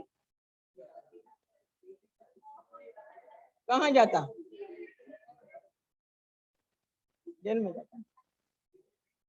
अब चूंकि ये स्मार्ट बंदा है ना, बस शक्ति कपूर है, मजाक थोड़ी है, इसने कहा बीवी की नहीं सुनूंगा, नहीं सुनी उसने बीवी की बात, बिल्कुल नहीं सुनी। और बड़ा अच्छा किया काम इसने, क्या हुआ, इसने कहा नहीं, आपको, उसने बीवी को बोला तुम्हें क्या चाहिए, घर 2 बना के दूंगा अपने रास्ते से, तुम्हारी अकल पे नहीं, मेरी अकल क्या है, सुनो ये। इसने कहा बजाय कि मैं सीधा सीधा घर बनाऊं, मैं इससे बनाऊंगा एक फैक्ट्री, मैं लगाऊंगा एक फैक्ट्री। अब उस फैक्ट्री में धुआं निकले, वो चाहे पेपर पेपर जलाने से निकले। उसने क्या किया, उस फैक्ट्री के नाम पे बन गया खुद बिजनेसमैन। बैंक में जाके अकाउंट खोलता है, क्या बताता है, पैसे कहां से आए, चीजें बनाता हूं, आई एम अ बिजनेसमैन। उसको क्या पता चला कि जी क्या बिजनेसमैन है, बैंक में एक क्लर्क बैठा होगा, एक टेलर बैठा होगा, उनको क्या बैंक से वो सबको अकाउंट खोल देंगे। और फिर उसने उस पैसे से क्या बनाया, ढूंढ के दिखाओ, पकड़ के दिखाओ। अब क्या ट्रेल होगा, अब ट्रेल क्या होगा, घर बनाया, कहां से, बैंकिंग चैनल से, बैंक में पैसे कहां से आए, तो साबित करो भाई पैसे फैक्ट्री में थे कि नहीं थे। नाउ नाउ इट मींस बेटा, इट मींस, सुन लो बेटा, अब इसका मतलब क्या है कि ये एफर्ट क्यों की गई, सीधा रास्ता नहीं उल्टा रास्ता, क्यों, देखिए क्या हुआ। अब सुनिए, तवज्जो सुनिएगा बेटा, इस बात की स्लाइड को गौर से देखिएगा सारे, क्या कि basically what is money laundering, money laundering is the process, it's a process, is a process, जिस प्रोसेस में क्रिमिनल क्या करता है, क्रिमिनल कोश, ये कीवर्ड है, ये है कॉन्सेप्ट, ये है कॉन्सेप्ट, ताकि लॉ समझो ना कॉन्सेप्चुअली। क्या करता है क्रिमिनल, क्रिमिनल असल में अपनी मनी जो इलीगल सोर्स से होती है उस सोर्स को डिस्गाइज करता है, वो सोर्स को छुपाने के लिए क्या करता है, डिस्गाइज करने के लिए वो असल चीज का, अब सोर्स कहां से था, ऑर्गेनाइज क्राइम से था उसका, ही इज अ क्रिमिनल। वो ड्रग्स बेचने की वजह से, आर्म्स बेचने की वजह से, किडनैपिंग मर्डर्स की वजह से उसके पैसे आते थे। उसने क्या शो किया, ये शो करेगा नहीं, इसको छुपाएगा, क्या करेगा, कहेगा जी मेरा तो फला सोर्स से, फैक्ट्री से इनकम आ रही है, ठीक है। तो अब उसके बाद आपके जहनों में जो सवाल आ रहे हैं मुझे पता है, इसलिए मैं इसको बाद में बताऊंगा कि कहां से ये क्रिमिनल क्या करता है, criminal try to disguise illegal क्या ओरिजिन, क्या छुपाने की कोशिश करेगा इलीगल। तो ये कैसे छुपाएगा, बिजनेसमैन बन जाएगा, फिर क्या करेगा, अच्छे काम भी कर लेगा, अच्छे काम भी कर लेगा, चैरिटी के काम भी कर लेगा, लोग ताकि शक ही ना जाए ना। और प्रोसीड्स ऑफ देयर क्राइम को छुपाने के बाद वो क्या करेगा, पोर्ट्रे करेगा इल गॉटन मनी को एज क्या। तो की बात क्या है, की बात है, 2 बातें, एक इलीगल ओरिजिन को क्या करना और पैसे को शो करना, इस केस क्या, ना सिर्फ के उसको छुपाना बल्कि उसको जाहिर करना, इनकम को, अमाउंट को छुपाना, किस चीज को छुपाना, उसकी ओरिजिन को छुपाना। ये समझ गए ना बेटा, तो आपको सेक्शन 3 समझ आएगा, क्योंकि सेक्शन 3 में लफ्ज इस्तेमाल हुआ है ओरिजिन, उसमें ये लफ्ज इस्तेमाल हुए हैं, वो इसी को तो रोकना चाहता है, तभी तो कानून, इसको समझ के समझोगे तो बात बेहतर होगी। तो क्या काम करता है? मनी लॉन्ड्रिंग कहते हैं किसको है? एक ऐसे प्रोसेस को जिसमें क्रिमिनल अपनी इलीगल मनी को, इल गॉटन मनी को क्या करता है? उसके ओरिजिन को छुपाता है। किसको छुपाता है? कि कहां से आई, और फिर उसी पैसे को शो करता है। कैसे कैसे शो करता है? As legitimate source. अब आपके जहन में क्या आया होगा? आपने सोचा होगा सर देखें, ये भी तो पूछा जा सकता है कि फैक्ट्री के पैसे कहां से हैं। तो बेटा इसके लिए रुको, जरा सब्र करो, मैं आपको इस पे बताता हूँ वो क्या करता है। वो इस पे, इसके लिए भी बड़े मास्टर, ये देखो ना, क्राइम मास्टर गोगो था, मजाक थोड़ी थी, मास्टर है बड़ा। तो देखिए इसने क्या करना है, ओरिजिन नोट कर लिया बेटा, ओरिजिन, और दूसरा लेजिटिमेट सोर्स। चले बेटा अब आ जाए आगे, थोड़ी सी इसकी कहानी कंप्लीट कर लूं।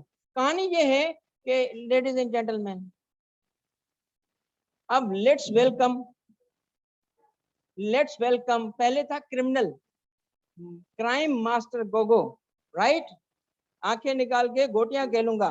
अब वो क्या बन चुका है?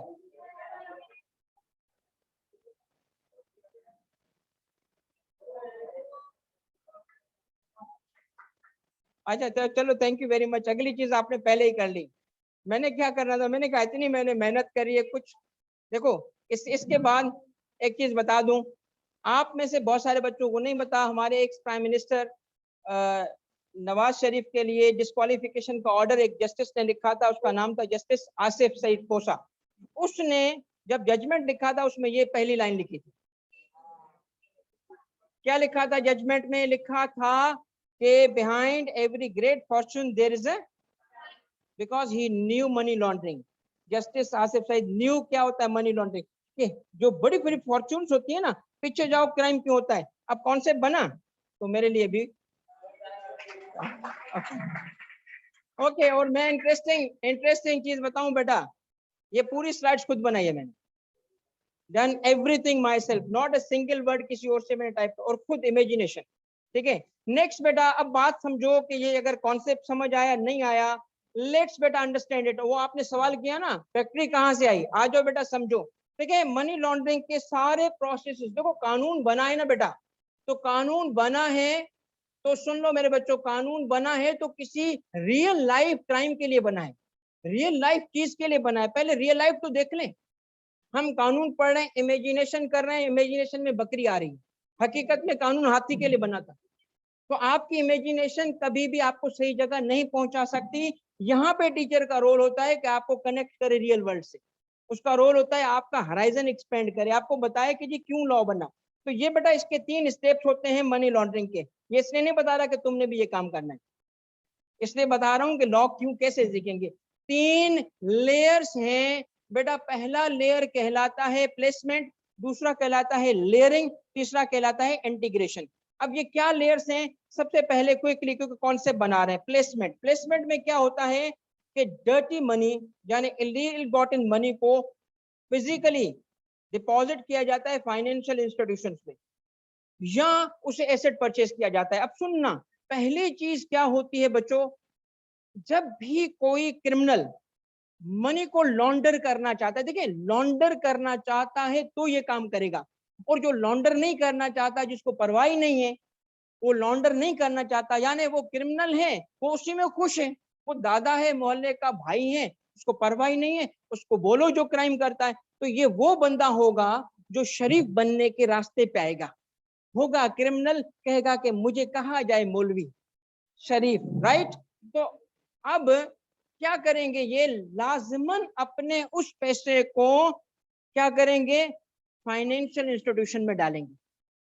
फाइनेंशियल इंस्टीट्यूशन का मतलब क्या है, बैंक में डिपॉजिट करेंगे। सुनना मेरी बात, मगर फिर क्या करेंगे, उस, अब तवज्जो से सुनना, उस पैसे को एक अकाउंट में डालने के बाद इतनी दफा रोलिंग करेंगे, उसको क्या करेंगे, एक से दूसरे अकाउंट में, फिर तीसरे, फिर मुल्क से बाहर, उसके बाद वापस, ताकि कभी भी डिटेक्ट करने वाला इदारा, मैं आपको बताऊं ये बातें मैं क्यों कर पा रहा हूँ, ये बातें आपको क्यों बता पा रहा हूँ, क्योंकि वन ऑफ द जो जो जो इदारे बनाए गए थे इस मनी लॉन्ड्रिंग को जो इन्फोर्स करते हैं, उसमें एक की बंदा होता है जिसको कहते हैं investigation officer, IO. I have work as investigation officer of money laundering for 2 years। ठीक है, तो क्या होता क्या है बेटा कि वो पैसे ना ऐसे। अब पॉइंट क्या होता है, जब किसी भी क्रिमिनल का एक पॉइंट पे पकड़ा जाता है, ये जी अच्छा ये पैसे कहाँ से आए, बैंक में एक जगह, तो फिर वो क्या कहते हैं जी, ये चूंकि फलां ट्रांजेक्शन हुई थी, फिर उस और पीछे। अब एक कहावत है कि इतनी ज्यादा ट्रांजेक्शन कर लो कि इन्वेस्टिगेशन के इदारे थक जाएं और उनको लगे कि नहीं ये सही पैसे हैं। तो आपने सोचा ना फैक्ट्री कहाँ से आई, वो इतना पागल भी नहीं है सीधा फैक्ट्री में पैसे लगाएगा, इससे पहले कहेगा मैंने पेंटिंग बेची। पेंटिंग कहाँ से आई, रास्ते में पड़ी थी, बनाई थी, गिफ्ट दी। इसका मतलब क्या हुआ, इसका मतलब ये है कि एक जगह पे किसी न किसी वक्त पैसे फाइनेंशियल इंस्टीट्यूशन में आएंगे तो लॉन्डर होंगे, उससे कोई एसेट, यानी एक है ब्लैक इकोनॉमी, उस ब्लैक इकोनॉमी से वो व्हाइट इकोनॉमी में पैसे इंजेक्ट होंगे तो व्हाइट बनेंगे। और सुनो, दिस इज द पॉइंट जहां पे criminal is the most weakest, इसको कहते हैं चोक पॉइंट, गले से दबाना, इसको चोक कर सकते हैं यहां ही। This is the only point जहां क्रिमिनल पकड़ा जा सकता है, इसके बाद क्रिमिनल नहीं पकड़ा जा सकता, इसके बाद वो निकल गया। द फर्स्ट पॉइंट, जब फाइनेंशियल, जैसे ना फैक्ट्री में पैसे लगे, अब बेवकूफ ने क्या किया, फैक्ट्री बना दी। अच्छा घर पे तो सवाल नहीं हुआ, फैक्ट्री पे सवाल हो गया, आप बता, फंस गया। इसका मतलब क्या है कि पहला पॉइंट हमेशा क्रिमिनल का रिस्की होता है, और वो पॉइंट क्या कहलाता है, प्लेसमेंट। क्या कहलाता है, प्लेसमेंट में क्या होता है बच्चों बताओ, पैसे को, इलीगल मनी को प्लेस किया जाता है कहां पे, हाईएस्ट रिस्क एरिया है, और ये चोक चोक पॉइंट यही होता है, ठीक है, हाईएस्ट रिस्क एरिया है उसके पकड़ने का, उसको डिटेक्ट करने का। और इसके बाद इसकी एग्जांपल मैंने आपको वर्बली बता दी कि जी बैंक में पैसे रखना, हाई वैल्यू एसेट्स को परचेज करना, ज्वेलरी वगैरह इनको परचेज करना। और उसके बाद अब हुआ क्या भाई, एक बंदे ने ज्वेलरी परचेज की, पैसे से आई ज्वेलरी के लिए, ज्वेलर ने पूछा ही नहीं कि पैसे कहाँ से आए, अब ज्वेलरी आ गई, उसने उसको बेचा, उसे फैक्ट्री, उससे पैसे आए, रसीद ले ली उसने, बेचने की रसीद आ गई। अब जाके बैंक में रखे, बैंक से उसने फैक्ट्री बनाई, तो फैक्ट्री के लिए जब पूछा जाएगा ना कहाँ से आई, तो कहता है बैंक से पैसे आए। अच्छा बैंक में पैसे कहाँ से, ज्वेलरी से आए, तो जस्टिफिकेशन तो एक स्टेप की हो गई ना। और ये अगर ये जस्टिफिकेशन 4 स्टेप की बना ले, 5 की बना ले, 6 की बना ले, तो बच गया, फिर निकल जाएगा। क्योंकि इदारे भी ऐसे नहीं होते कि सारी उम्र एक ही बंदे के पीछे लगे रहेंगे कि जी चलो यही बंदा है, इसी को हमने कवर में डालना है। वो भी देखेंगे, एक रीजनेबल हद तक जाएंगे, अनलेस के इदारों को, एजेंसीज को पता हो और उनका टास्क हो कि इसको तो कवर में डालना ही है, तो बगैर कुछ काम किए भी डाल देंगे। इसका मतलब क्या हुआ कि ये चोक पॉइंट होता है, वीकेस्ट एरिया होता है बेटा, ये रिस्की एरिया। फिर सेकंड क्या है, इसके बाद आता है बेटा क्या है, लेयरिंग। ये वो चीजें, एक ट्रांजेक्शन, 2 ट्रांजेक्शन, 3 ट्रांजेक्शन, उसी पैसे को रोल करना। पहली दफा बैंक में पैसे आए आए ना, अब इसको रखना नहीं है वहां पे, क्या करना है, एक बैंक से दूसरे बैंक में, उसकी एक ब्रांच से दूसरी ब्रांच, फिर तीसरी ब्रांच, ताकि जब एंड पे पैसे आए ना तो वो बता सके जी पैसे कहाँ से, भाई फला अकाउंट से।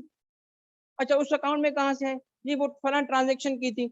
यानी जस्टिफाई करना, लेयरिंग किसको कहते हैं, एक इतनी ट्रांजेक्शन उससे रोल करना, उस सेम पैसे को, इस नियत से नहीं कि वो इकोनॉमिक बेनिफिट देगा, इस नियत से नहीं कि प्रॉफिट कमाएगा, उसने पैसे से पेंटिंग खरीदी, इसलिए नहीं कि बड़ी अच्छी इन्वेस्टमेंट थी, उसको चाहिए था एक स्टेप, पेंटिंग को बेचा, क्या खरीदा, ज्वेलरी, उसको बेचा, प्लॉट, प्लॉट को बेचा, फैक्ट्री, इस तरह वो रोल करेगा, ताकि source source of the money जब भी पकड़ा जाए उसके पास जवाब मौजूद हो, जब भी डिटेक्ट हो उसको जवाब मौजूद हो बेटा, ठीक है।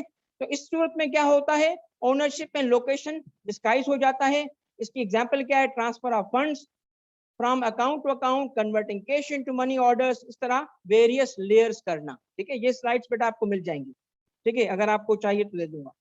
उसके बाद है बेटा लास्ट, ये है उसकी शराफत का आखिरी फतवा कि हाँ जी मैं शरीफ हो चुका हूं, अब उस पैसे से असल घर बनाना था उसने, असल काम क्या करना था, ये इंटीग्रेट कर दिया इसने, अब इसके बाद ट्रांजैक्शन रोक देगा, अब लेयर नहीं करेगा। ये फाइनल एक्टिविटी है जिसके लिए उसने सारा काम शुरू किया था। एक ऐसी विजिबल इन्वेस्टमेंट, एक ऐसी विजिबल चीज, इसने करना क्या था क्राइम मास्टर गोगो ने, इसने घर बनाना था, तो सारी ट्रांजैक्शंस करके यहाँ आके रुकेगा, इधर आ गया, ये कहलाएगा इंटीग्रेशन। अब जिस बंदे ने क्राइम से पैसे निकाले, और फैक्ट्री बनानी है, सीधा फैक्ट्री में पैसे नहीं लगाएगा, वो उसको रोल करेगा, रोल कर करके आखिरी चीज क्या करनी है उसने, फैक्ट्री, तो उसको इंटीग्रेट कहेंगे। एंडिंग जिस मकसद, यानी पैसे को वाइड कर क्यों रहे हो, किसी जगह शो करने के लिए ना। अगर शो ही नहीं करना, सपोज करें कि क्रिमिनल्स की एक अपनी दुनिया हो जिसके अंदर पैसे का कभी कोई पूछ ही नहीं सकता, तो कोई पागल होगा लॉन्डर करेगा। लॉन्डर करने वाला बंदा लॉन्डर क्यों करता है, पैसे को साफ सुथरा क्यों करना चाहता है, ताकि उस पर क्वेश्चन ना हो, ताकि उसके प्रोसीड्स ऑफ क्राइम भी बचे और खुद भी बचे। क्रिमिनल की दो रिस्क होते हैं ना, कि जो पैसे मैंने कमाए वो गए और मैं खुद जेल में, इन दोनों को प्रोटेक्ट करने के लिए क्या करता है, लॉन्डर करता है। लॉन्डर, अब एक बंदा रहता है जंगल में जहां कानून ही नहीं है कोई, तो उसको लॉन्डर करने की जरूरत नहीं है, क्यों लॉन्डर करे, ठीक है ना, कानून ही नहीं है। तो बेटा इंटीग्रेशन क्या है, फाइनल स्टेज है जिसमें लीगल वेल्थ को क्या कर, इलीगल वेल्थ को लीगल बना के इंटीग्रेट किया जाता है, और ये फाइनल स्टेज है जैसे मैंने एग्जाम्पल से आपको बताई। अब इस मॉडल में बेटा ये मिल जाएगा, इसीलिए अगर किसी को पिक्चर बनानी बना दे। अब देखें इसके बाद, अच्छा इसमें रिदा बेटा आपका सवाल है इंटीग्रेशन, बेटा डिपेंड करता है। मैंने जो मिसाल बनाई थी उसमें जो क्राइम मास्टर गोगो थी उसकी इंटीग्रेशन घर में थी, हाउस में, फैक्ट्री में नहीं थी, ठीक है बेटा। नाउ अब हम आते हैं बेटा, नहीं सेकंड मॉडल पे बस एक एग्जांपल काफी है, ठीक है। सेकंड मॉडल, सेकंड स्टेप क्या है, अब आता है आपका लॉ। ये तो था आपका सिर्फ अंडरस्टैंडिंग डेवलप करना कि जी मनी लॉन्ड्रिंग है क्या, क्यों आई। अब आपका जो लॉ है, जो आपका कोर्स है, उस कोर्स के अंदर सबसे पहले जो सेक्शन रखा गया है, उस पहले सेक्शन की तरफ मैं आ रहा हूं। पहला सेक्शन समझाने के लिए सबसे पहले देखें क्या है, सेगमेंट नंबर 2 आपके कोर्स का पहला टॉपिक है। पहले टॉपिक के मुताबिक ऑफेंस ऑफ मनी लॉन्ड्रिंग क्या है, उसकी पनिशमेंट क्या है, ऑफेंस ऑफ मनी लॉन्ड्रिंग। अब आप बेहतर समझ पाओगे, तवज्जो करना बेटा। इसी तरीके से राफे बेटा मैं शेयर करा देता हूँ ग्रुप के अंदर, ठीक है। ऑनलाइन का बच्चा बेटा अगर किसी को कोई स्लाइड की पिक्चर लेनी थी तो मैं इसको शेयर कर दूंगा, ठीक हो गया बच्चों। आगे बढ़ूं, राफे स्टार्ट करूं बेटा, ठीक है बेटा। देखिए सबसे पहली बात गौर से सुनना बेटा, सबसे पहली बात यह है कि प्रिवेंशन ऑफ मनी लॉन्ड्रिंग, सुनना, ये सेक्शन 1 है कि इस लॉ का मकसद क्या है, क्यों आया, इस लॉ का पर्पस क्या है। ये हम बात कर रहे हैं एएमएल एक्ट की, जो आपका कोर्स का पहला लॉ है, AML act, anti money laundering act 2010। इसमें सबसे पहला मकसद इसका है कि मनी लॉन्ड्रिंग को रोकना, मनी लॉन्डर ना होने देना। क्योंकि मनी लॉन्डर होगी तो क्राइम इजीली बढ़ेगा, क्योंकि सबको पता है कि पैसे कमाओ और साफ सुथरे हो जाएंगे, परवाह कोई नहीं, ठीक है। तो इसलिए क्राइम को रोकने का एक तरीका क्या है, एक तरीका है क्राइम को रोको, दूसरा तरीका क्या है, उसके पीछे उसके उस बंदे के पीछे पढ़ो। कैसे पीछे पढ़ो, कि उस बंदे के नहीं, उसके पैसे के पीछे पढ़ो। तो क्राइम अगर सबसे ज्यादा पैसे की वजह से होता है तो क्रिमिनल को वो पैसे को एंजॉय ना करने दो, क्रिमिनल की जिंदगी ऐसे आराम करो कि उसको उसका क्राइम। अब मिसाल ले लें, अगर किसी बंदे ने कोई 10 करोड़ रुपए का घर बनाया, फैक्ट्री लगाई, और उसका अपेरेंट सोर्स ही नहीं है, कोई अपेरेंट सोर्स ही नहीं है, उसे पूछा गया पैसे कहाँ से आए, वो कहेगा जी फलां जगह से है, फिर इन्वेस्टिगेट करेंगे कहाँ से आए, कहाँ से आए, कहाँ से आए। तो होगा क्या कि वो एक जगह पे आके, मैं आपको एक केस बताता हूँ, एक बंदे की बड़ी इन्वेस्टमेंट थी, बहुत बड़ी इन्वेस्टमेंट थी, कोई मोर देन 15 करोड़ रुपए की इन्वेस्टमेंट थी। उससे पूछा गया कि ये पैसे कहाँ से, बैंक में पैसे आते हैं। अब बैंक में पैसे किस तरीके से आए, सुनिएगा। हर रोज एक मखसूस अमाउंट है 75,000 का, रोज उसके हर अकाउंट में गिर रहा है। 10 अकाउंट है, 75,000 इन ईच अकाउंट आ रहा है हर रोज। Amount is same, amount is same. अब उसकी बेवकूफी कहाँ पे हुई, वो अमाउंट चेंज नहीं कर रहा था। अमाउंट तो चेंज करो, वाई 75, वाई हर उसके 10 अकाउंट में, हर अकाउंट में हर रोज अब उसने भी कहा ना कि इतने करोड़ रुपए कमाए एक साथ रखूंगा, तो बैंक वाला भी सवाल पूछेगा। तो बैंक वाले को पता है उसने क्या बोला, सच्ची बता रहा हूँ, रियल लाइफ केस। और उसने क्या कहा, और कराची का एक केस है, उसने क्या कहा, ये मेरी दूध की दुकान है, ऑनेस्टली यस कहता मेरी दुकान है, किधर जी, फलां जगह, फला जगह पे। अब बैंकर थोड़ी जाके चेक करेगा, उसने तो 2-3 उससे सवाल पूछा होगा, अच्छा भैंस का कलर क्या है, मैं इसके टांगे कितनी है, उसने कहा इसको पता है, चलो भाई इसको दे दो। उसने उसको अकाउंट खोल दिया। अब उस बेवकूफ ने हर रोज 75,000 ईच अकाउंट, बैंकर को शक पड़ गया। तो मनी लॉन्ड्रिंग में who is the good guy, who is the bad guy is the criminal, but who is the good guy? The banker is the good guy, the banker is the good guy। सबसे पहले इदारे जो होते हैं ना, इदारे तो बाद में आते हैं, असल में बैंकर पे ऑब्लिगेशन है अंडर दिस लॉ के ट्रांजैक्शंस को नजर रखे, नजर रखे। अब सुनना, the banks, the financial institutions, the financial institutions specially the bank दो काम करता है, दो काम लिखोगे। अब आप दो एब्रीविएशंस लिखोगे, लिखो। एक CTR, CTR ऑनलाइन का बच्चा बेटा लिखो, अल्ताफ अभी लिख लो बेटा, अल्ताफ भाई। Seriously, this is our great luck and good fortune. Altaf भाई is in the class. Altaf भाई सलाम। नहीं नहीं रुको रुको अल्ताफ भाई, ठीक है अल्ताफ भाई आपकी बात नहीं हो रही। ओके ओके, तो अब बताओ, दो CTR लिखा, दूसरा लिखे STR। STR, CTR is for currency transaction report, STR is for currency transaction report, जिसके मुताबिक CTR currency transaction report, जिसके मुताबिक अगर ट्रांजैक्शन 2 मिलियन की होगी कैश में तो बैंक रिपोर्ट करेगा, bank is bound to report. किसको रिपोर्ट करेगा, वो बात की बात है। अगर किसी बंदे ने कैश ट्रांजैक्शन की है कितनी, मैं अगर 2.5 मिलियन बैंक में कैश लेके जाऊं और डिपॉजिट करूं तो बैंक तो ले लेगा पैसे, मगर फिर क्या करेगा, डायल 11, हाँ जी ये पैसे लेके आया था, वो कोई रिपोर्ट जनरेट करेगा। ठीक है, वो बताएं रिपोर्ट क्या कहलाएगी, CTR कहलाएगी। CTR क्या है, करेंसी ट्रांजैक्शन रिपोर्ट। अब दूसरी लिखो, फिर मैं बताता हूँ किसको रिपोर्टिंग होती है। दूसरी क्या है बेटा, STR suspicious transaction report, suspicious suspicious suspicious transaction report, suspicious transaction report. तो बेटा दो बातें हो गई, दो। कौन सी रिपोर्ट बेटा, करेंसी तो सीधा न्यूट्रल रिपोर्ट है, उसने क्या देखना है, पैसे कितने, ट्रांजैक्शन कितने की रिपोर्ट होनी है, सीधा रिपोर्ट होगा। दूसरी क्या है, सस्पिशियस ट्रांजैक्शन ओपिनियन पे डिपेंड करता है। वो बैंक को क्राइटेरिया तो है मगर सस्पिशियस किस चीज पे है, सस्पिशियस किस चीज पे है कि ये क्राइम मास्टर गोगो तो नहीं है, ये पैसे क्यों डिपॉजिट कर रहा है, फिर उसे सवाल जवाब करेंगे वो, विदाउट मेकिंग हिम रियलाइज के सवाल जवाब हो रहे हैं उससे।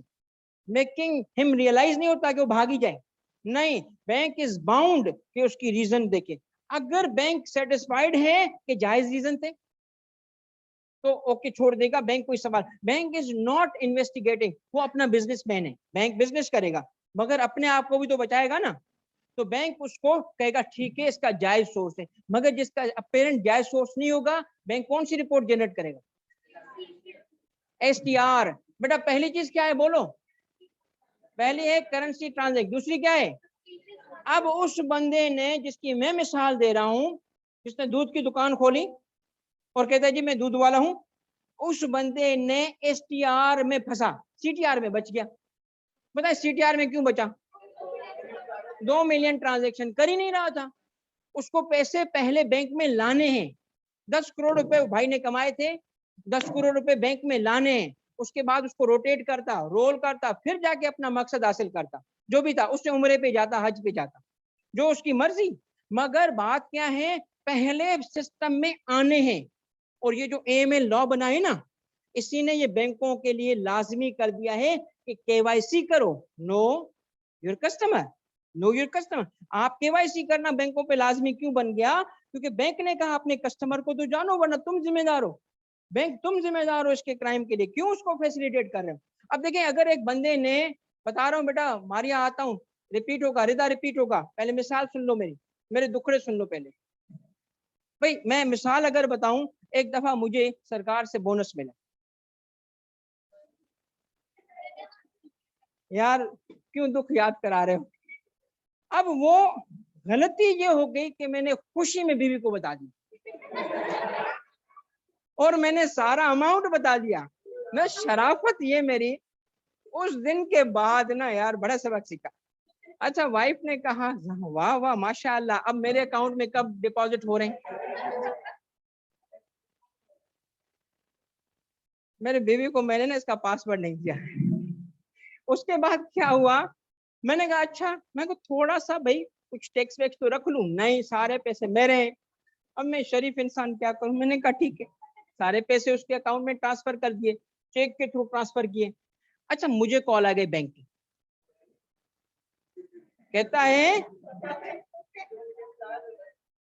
पता है क्या कहता है? कहता है सर ये फलां साहब बात करें। जी बात, मेरी वाइफ का नाम साइमा है। साइमा कौन है? मेरी बीवी है। सबूत है आपके पास?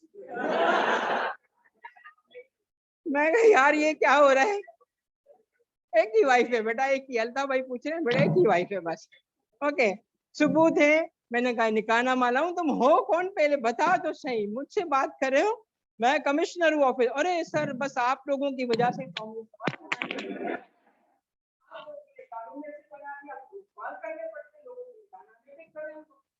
मैंने कहा अच्छा भाई, बताएं मैं यहाँ केवाईसी कर रहा हूँ, मैं समझ गया क्या कर रहा हूँ। किसके देखा हम जा रहे हैं, क्यों जा रहे हैं, ठीक है? तो केवाईसी कितने में क्या केवाईसी मेरे घर को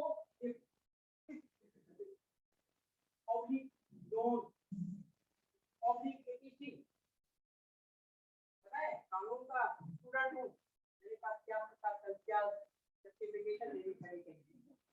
कोई बोलेगा कहीं और जरूरत पड़ गई लोन, और कहीं और जरूरत नहीं एटीसी। एटीसी में एक्सेट्रा कुछ हो। तो मैंने कहा मुझे नहीं पता ना, तो मैंने कहा जो कहता है सर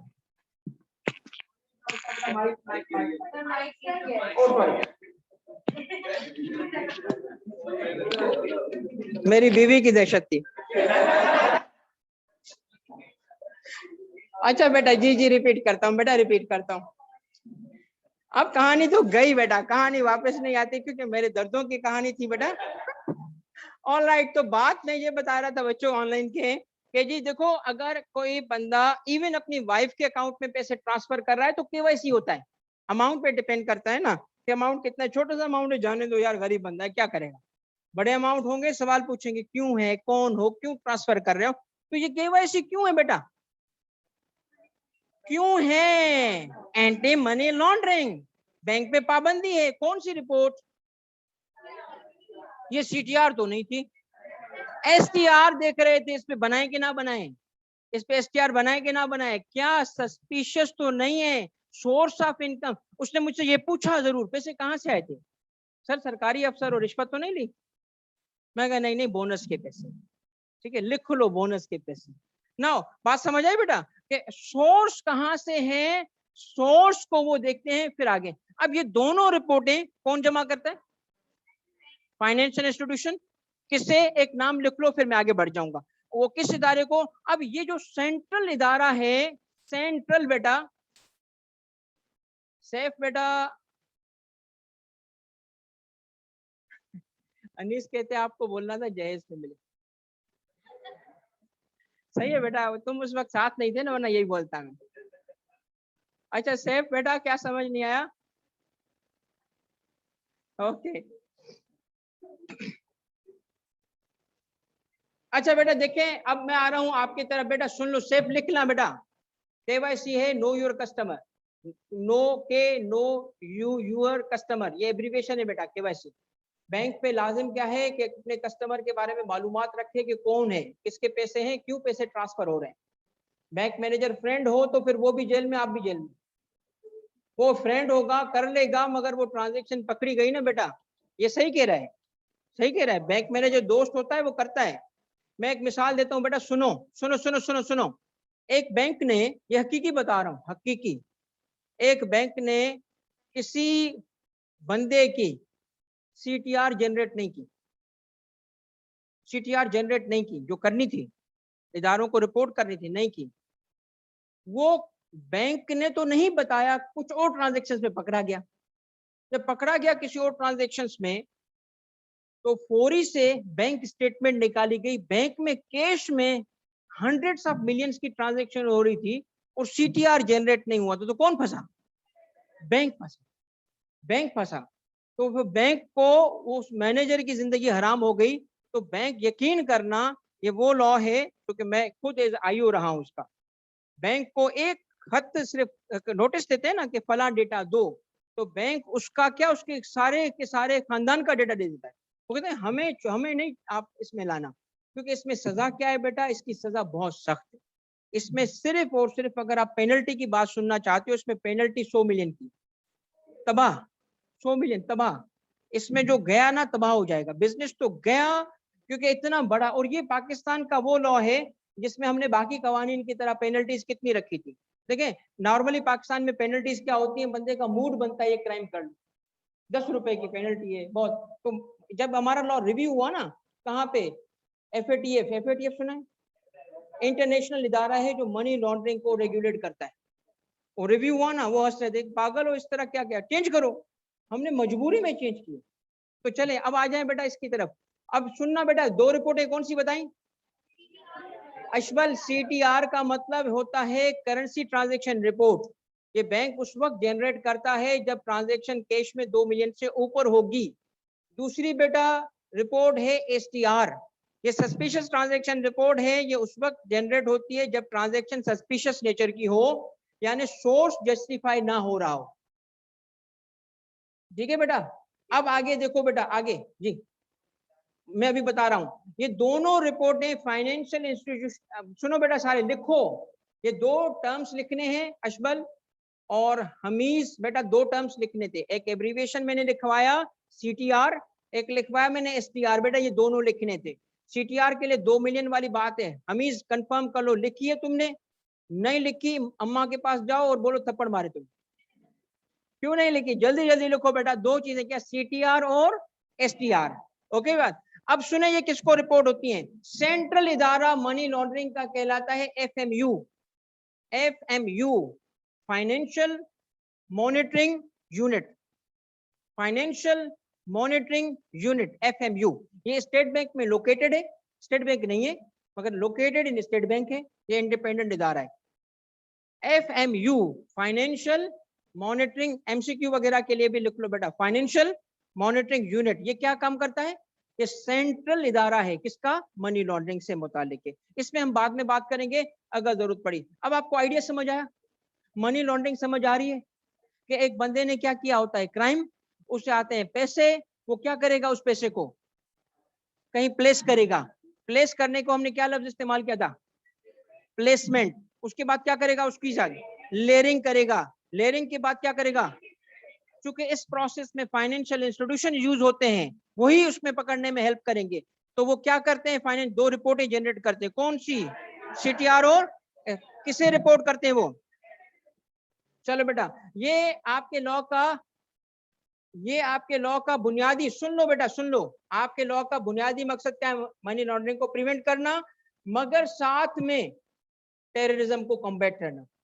क्योंकि देखो टेररिस्ट को फाइनेंसिंग चाहिए होती है, और वो फाइनेंसिंग जो होती है अक्सर अक्सर वो इलीगल सोर्सेज से होगी, उसको लॉन्डर किया जाता है।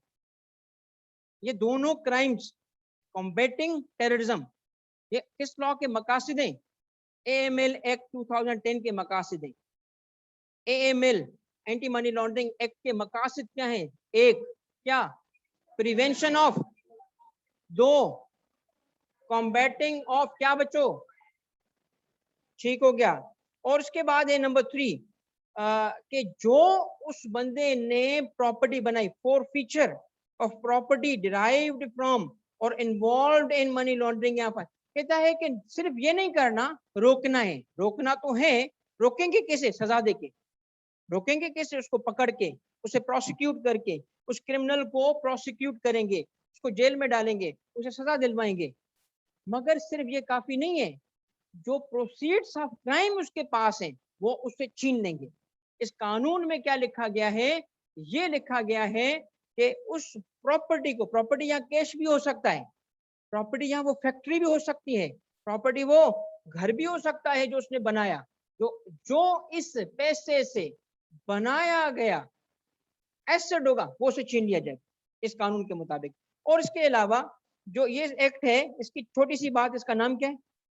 Anti money laundering act whole of Pakistan पे अप्लाई करता है और फौरी से, ये पूरा बुनियाद है, इसका इंट्रोडक्शन है, ये सेक्शन 1 कहलाता है। ठीक है बेटा, चलो बना लो तस्वीर, इसमें मेरी शक्ल भी आ रही है, ये भी सही नजर आनी चाहिए। ठीक है, ओके बेटा, नेक्स्ट पे आ जाओ बेटा। अब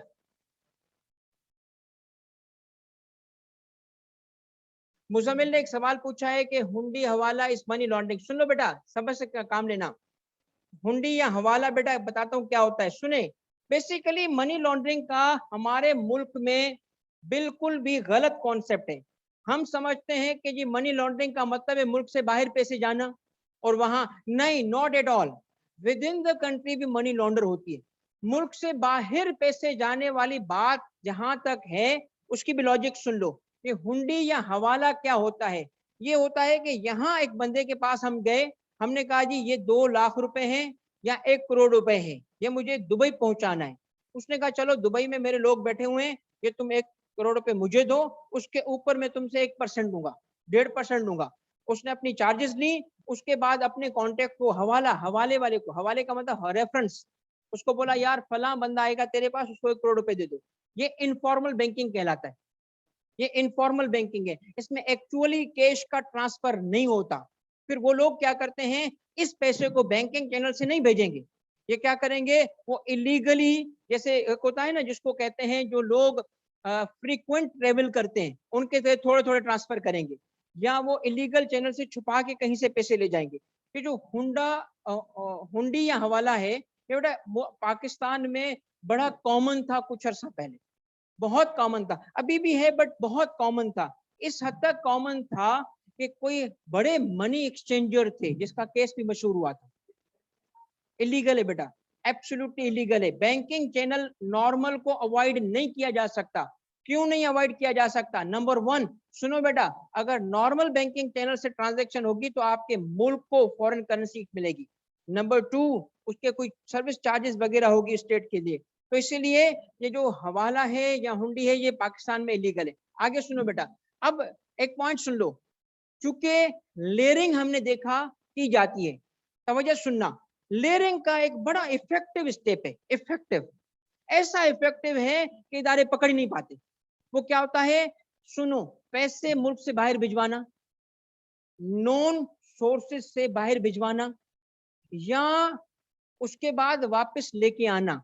अब मैं आपको एक मिसाल इसलिए मैं चाहूंगा इस लॉ को सीख लो, क्योंकि जब आप रियल लाइफ में जाओगे ना, आप किसी कंपनी का ऑडिट कर रहे हैं, आप किसी कंपनी में जॉब कर रहे हैं, या आप किसी के एडवाइजर हो, वहां आपको निशानियां नजर आएंगी कि ये समथिंग इज रॉन्ग, कहीं आप ना इन्वॉल्व हो जाओ। तो सुने इसकी एक मिसाल, छोटी सी मिसाल सुनो बेटा। एक आईटी कंपनी खोली गई। आईटी कंपनी का टोटल काम क्या है, इन अ वे सिर्फ और सिर्फ वो कॉल सेंटर का काम करें, बराए नाम सॉफ्टवेयर एक्सपोर्ट करें। अब सॉफ्टवेयर एक्सपोर्ट, भाई क्या एक्सपोर्ट कर रहे हो? सॉफ्टवेयर एक्सपोर्ट कर रहे हैं हम तो। सॉफ्टवेयर का नाम बताओ, सॉफ्टवेयर नहीं, नाम बताओ सॉफ्टवेयर, ना नाम पता ना काम पता। लोग क्या कर रहे थे, आईटी कंपनी खोल के, सुनना, आईटी कंपनी खोल के बाहर से पैसे मंगा रहे थे, फॉरेन रेमिटेंस, कितने मिलियंस नहीं, बहुत ह्यूज, हंड्रेड्स ऑफ मिलियंस, करोड़ों में पैसे बाहर से आ रहे हैं, करोड़ों में पैसे मुल्क से बाहर से आ रहे थे। किस नाम से? IT company. क्या करते हो आखिर ऐसा? सॉफ्टवेयर एक्सपोर्ट करते हैं। क्या करते हो जी? आउटसोर्सिंग का काम करते हैं। बेटा ये जायज बिजनेस भी है, अच्छी कंपनीज भी हैं, अच्छे लोग भी हैं जो बिजनेस करते हैं, जेन्युइन लोग भी हैं, मगर क्रिमिनल्स भी हैं। मनी लॉन्डर करने का बेस्ट रास्ता क्या है? ये पैसे भिजवा दिए हुंडी के जरिए बाहर, हवाले के थ्रू बाहर भिजवा दिए, वही पैसे किस नाम से आ रहे हैं? आईटी का फायदा ये है उस पर टैक्स भी नहीं है, टैक्स भी नहीं है, एक्सपोर्ट पे टैक्स भी नहीं था, एक्सपोर्ट ऑफ सॉफ्टवेयर पे टैक्स भी नहीं था। तो क्या हुआ, वही पैसे घूम के वापस आ गए। अब तुम शरीफ, अब तुम नवाज शरीफ, अब बताओ, करो जो बिजनेस, उस पैसे से लगाओ 2 फैक्ट्रियां, बनाओ घर दोनों बीवियों के लिए। भाई अब मर्जी है ना अब आपकी, ठीक है ना, तो आप जो चाहे करो। तो समझ आ गई बात बेटा कि बाहर वाला जो कनेक्शन कैसे होता है। नाउ नाउ नाउ नाउ ये पार्ट जरूरी करना है मैंने। सेक्शन 3 जो आपके कोर्स का सबसे इंपॉर्टेंट सेक्शन है, और सवाल बनेगा तो उसी पे बनेगा। आपका एक पक्का सवाल है इस दफा पेपर में आने वाला, और वो ये है कि मनी लॉन्ड्रिंग का ऑफेंस है क्या।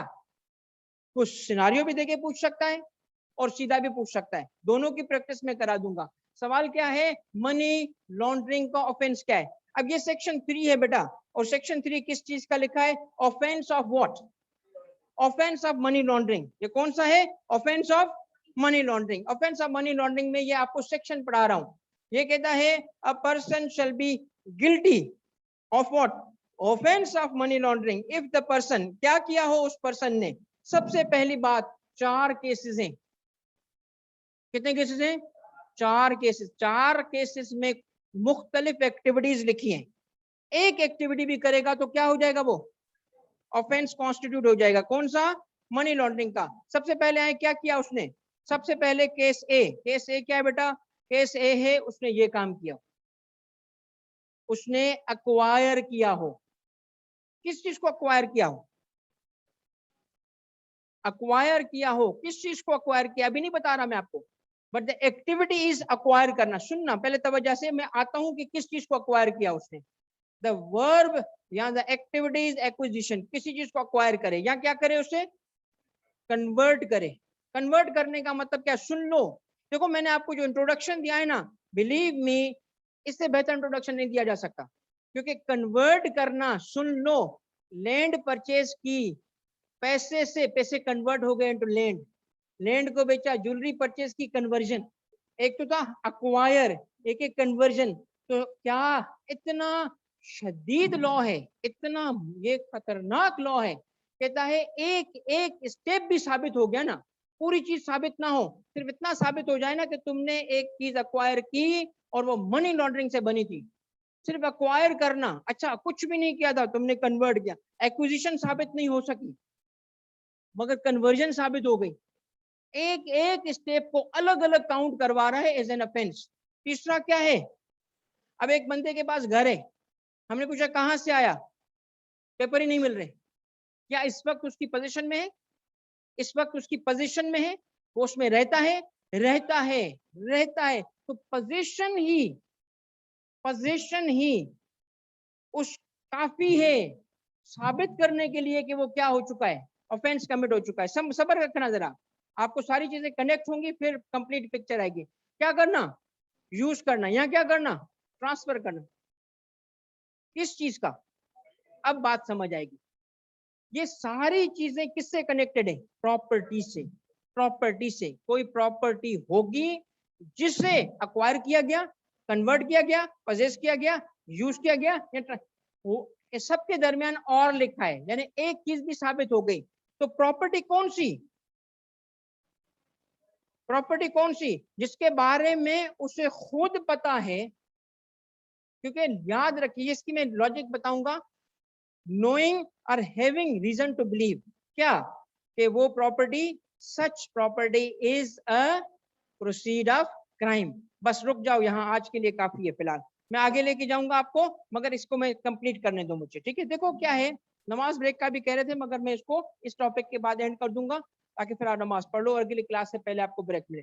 सुने बेटा, पहली कैटेगरी के अंदर काउंट करो कितनी एक्टिविटीज थी, काउंट करो, 1 2 3 4 5, 5 एक्टिविटीज। कौन सी, बताओ कौन सी, अक्वायर, ये अक्वायर, कन्वर्ट, पजेस, यूज या ट्रांसफर, सब नहीं साबित करनी। ये साबित हो जाए ना कि एक बंदे के पास एक प्रॉपर्टी इस वक्त पोजीशन में, या उसने अक्वायर की थी, या उसने कन्वर्ट किया, बेचा था उसको, या उसने यूज कर रहा है, ओनर नहीं है वो उसमें रहता है, और या उसको ट्रांसफर किया, कोई भी एक एक्टिविटी साबित हो जाए, और वो प्रॉपर्टी कौन सी हो, वो प्रॉपर्टी एक की वर्ड है, बड़ा इंपॉर्टेंट वर्ड है, वो कहां से जनरेट हुई है, वो प्रोसीड्स ऑफ क्राइम से जनरेट हुई है। कहां से जनरेट हुई है बच्चों, प्रोसीड्स ऑफ क्राइम से, और इस चीज का उसको इल्म भी हो। अब एक बड़ी इंपॉर्टेंट बात, कि ऑफेंस एक लीगल वर्ड है बेटा, offence is a legal word. Offence के दो कंपोनेंट होते हैं, money laundering is an offence, offence जिसको हम आम जबान में बोलते हैं क्राइम, इसको लीगल लैंग्वेज में कहते हैं ऑफेंस। ऑफेंस के दो कंपोनेंट होते हैं। ऑफेंस साबित करने के लिए दो चीजें लाजमी हैं। नंबर 1, क्राइम हुआ, क्राइम का होना, ठीक है। ये लिखे ना लिखे आपकी मर्जी, मेरी तरफ से ऑप्शनल है ये चीज, ये आपके लिए एक्स्ट्रा है ताकि आप समझ सको कि ये बॉक्स क्यों आया, इस बॉक्स का रीजन है बेसिकली। ये ना लिखें तो बेहतर है, मगर लिखें आपकी मर्जी। पहला कंपोनेंट है जिसको कहते हैं एक्टस, ये इसकी मीनिंग बाद में बताऊंगा, एक्टस रियस। अच्छा नहीं आ रहा उधर, इधर आएगा, एक्टस रियस, और दूसरा है मेंस रिया। ये दो कंपोनेंट्स हैं बेटा जिससे साबित क्या होता है कि क्राइम हुआ, ऑफेंस, ऑफेंस साबित होता है। इसके लिए दोनों रिक्वायर्ड है, तब जाके बोलते हैं ऑफेंस है। एक्टस रियस कहते हैं बेटा कि the act itself, act itself. Act itself का मतलब है, देखिए मेरी मिसाल सुने, एक बंदा ना वो थाने पे आता है रोता पीटता, जी मेरे भाई को मार दिया इन लोगों ने, मर्डर हो गया, मर्डर हो गया। तो पुलिस क्या पूछेगी, वेयर इज द बॉडी? वो गए वहां बॉडी थी नहीं, कहते बॉडी भी ले गए, कौन था मर्डर करने वाला? अब आपको पता नहीं है कि जब आपने बचपन में या अभी अगर कोई देखता होगा सीआईडी, तो वो क्यों बोलता है गया कुछ तो गड़बड़ है। वो जो गड़बड़ है ना, वो कहते हैं जी वो वेपन क्यों ढूंढते हैं मर्डर के लिए, जी लाश किधर है, लाश किधर है, लाश ढूंढो, लाश ढूंढना लाजमी है। अच्छा किस चीज से मारा गया वो भी जरूरी है। अब पता चले कि एक बंदे की सजा, एक बंदे के खून में सजा दी गई और बंदे को सजाए मौत हो गई, बंदा निकला है जिंदा, हो सकता है, हो सकता है। इस मुल्क में अल्लाह ना करे कि कभी आपको वो कल्चर देखना पड़े थाने का, आपको अंदाजा नहीं है लोग। आपको मेरे बच्चों याद रखना, मैं ना तुम लोगों को एज अ फादर बता रहा हूँ, एज आप सबका बड़ा भाई, एज अ फादर, कि जिस जब दुनिया में रियल लाइफ में तुम जाते हो ना, आगे आगे शख्स इंसान भी है या जानवर है तुम्हें नहीं पता। सबसे रहम, दोस्ती तो दूर की बात है, रहम तो दूर की बात है। Be very very careful. क्यों? मेरे पास रिसेंटली एक किसी, जिस जगह मेरा ऑफिस है तो वहां का एसएचओ है, किसी का दोस्त जानने वाला था, ऐसे ही चाय पीने आ गया। मैंने उससे ऐसे ही मजाक में पूछा, मैं कहा भाईजान आजकल कौन कौन से नए क्राइम का ट्रेंड चल रहा है ना? मैंने कहा ट्रेंड कौन सा है आजकल? कहता है जी ट्रेंड चल रहा है आजकल आइस का, आइस इज अ नशा। वो कहता है आजकल के, मुझे भी कहा उसने कि सर कभी कोई स्नैचिंग हो ना तो रेजिस्ट नहीं कीजिएगा, बेशक आप सरकारी गाड़ी में बैठे हो, आपके साथ गार्ड भी बैठा हो, दे दीजिएगा। कहता है मेरे पास अगर कोई आए ना स्नैचिंग करने, मैं ऐसे छू इस एरिया का, मेरे पास पूरा फोर्स मेरे साथ है, मैं भी दे दूंगा। मैंने कहा क्यों? कहता है जो आइस वाला नशा है ना, वो बंदा बन जाता है जानवर। कहता है उसको ये तक नहीं पता होता कि आगे क्या है क्या नहीं है। ठीक है, तो क्रिमिनल्स की जो दुनिया है ना, इस आपको अंदाजा नहीं है बेटा। तो क्रिमिनल के लिए पहले देखना होता है कि क्राइम हुआ भी कि नहीं। इतना फ्रॉडिये लोग होते हैं, फ्रॉडिये, आपको पता है, सुने, आपको पता है जो फ्रॉडिया होगा, जाली नकली केस के लिए कुरान सर पे रख लो।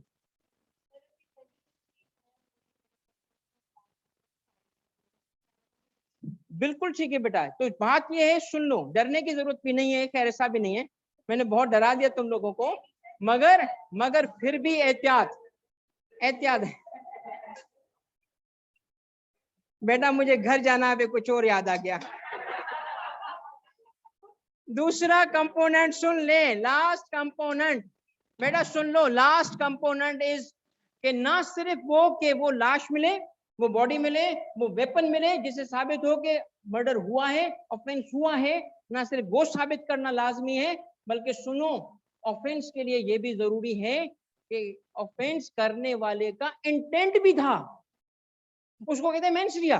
Mens rea means the guilty mind, the intention to commit crime. अब एक छोटी सी मिसाल देके मैं समझाऊंगा, और कोई बंदा नहीं कहेगा हाँ मैंने ये काम किया है।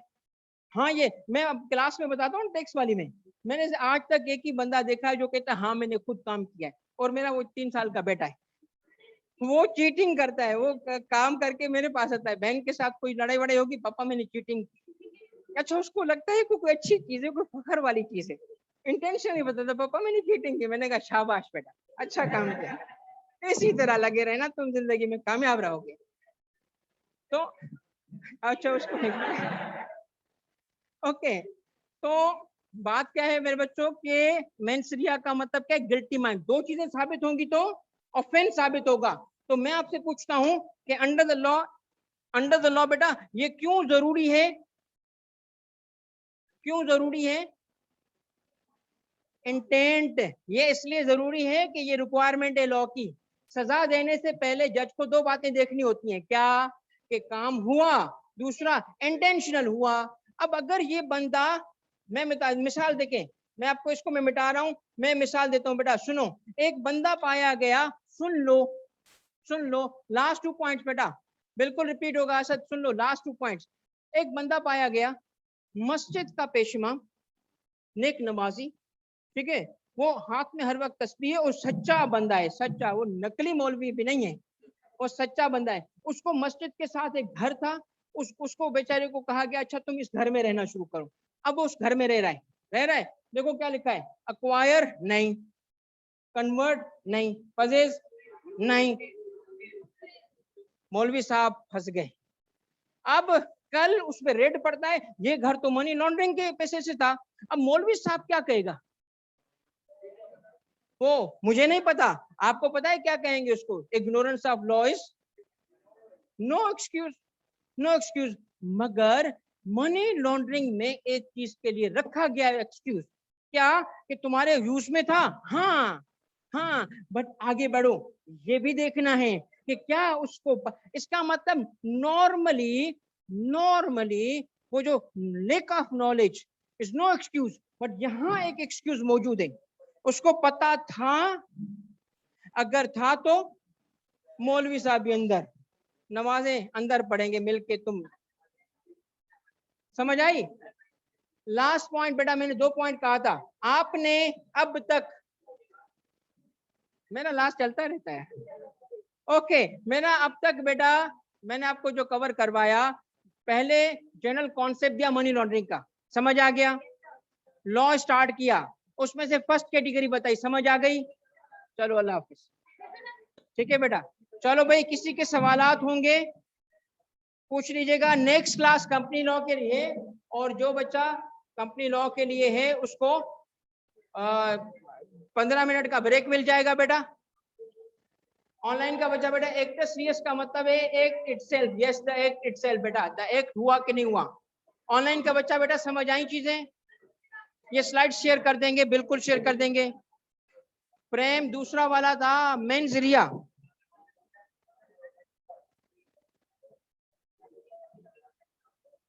जी बेटा वाले, मेंस रिया, इसका मतलब है इंटेंशन, गिल्टी,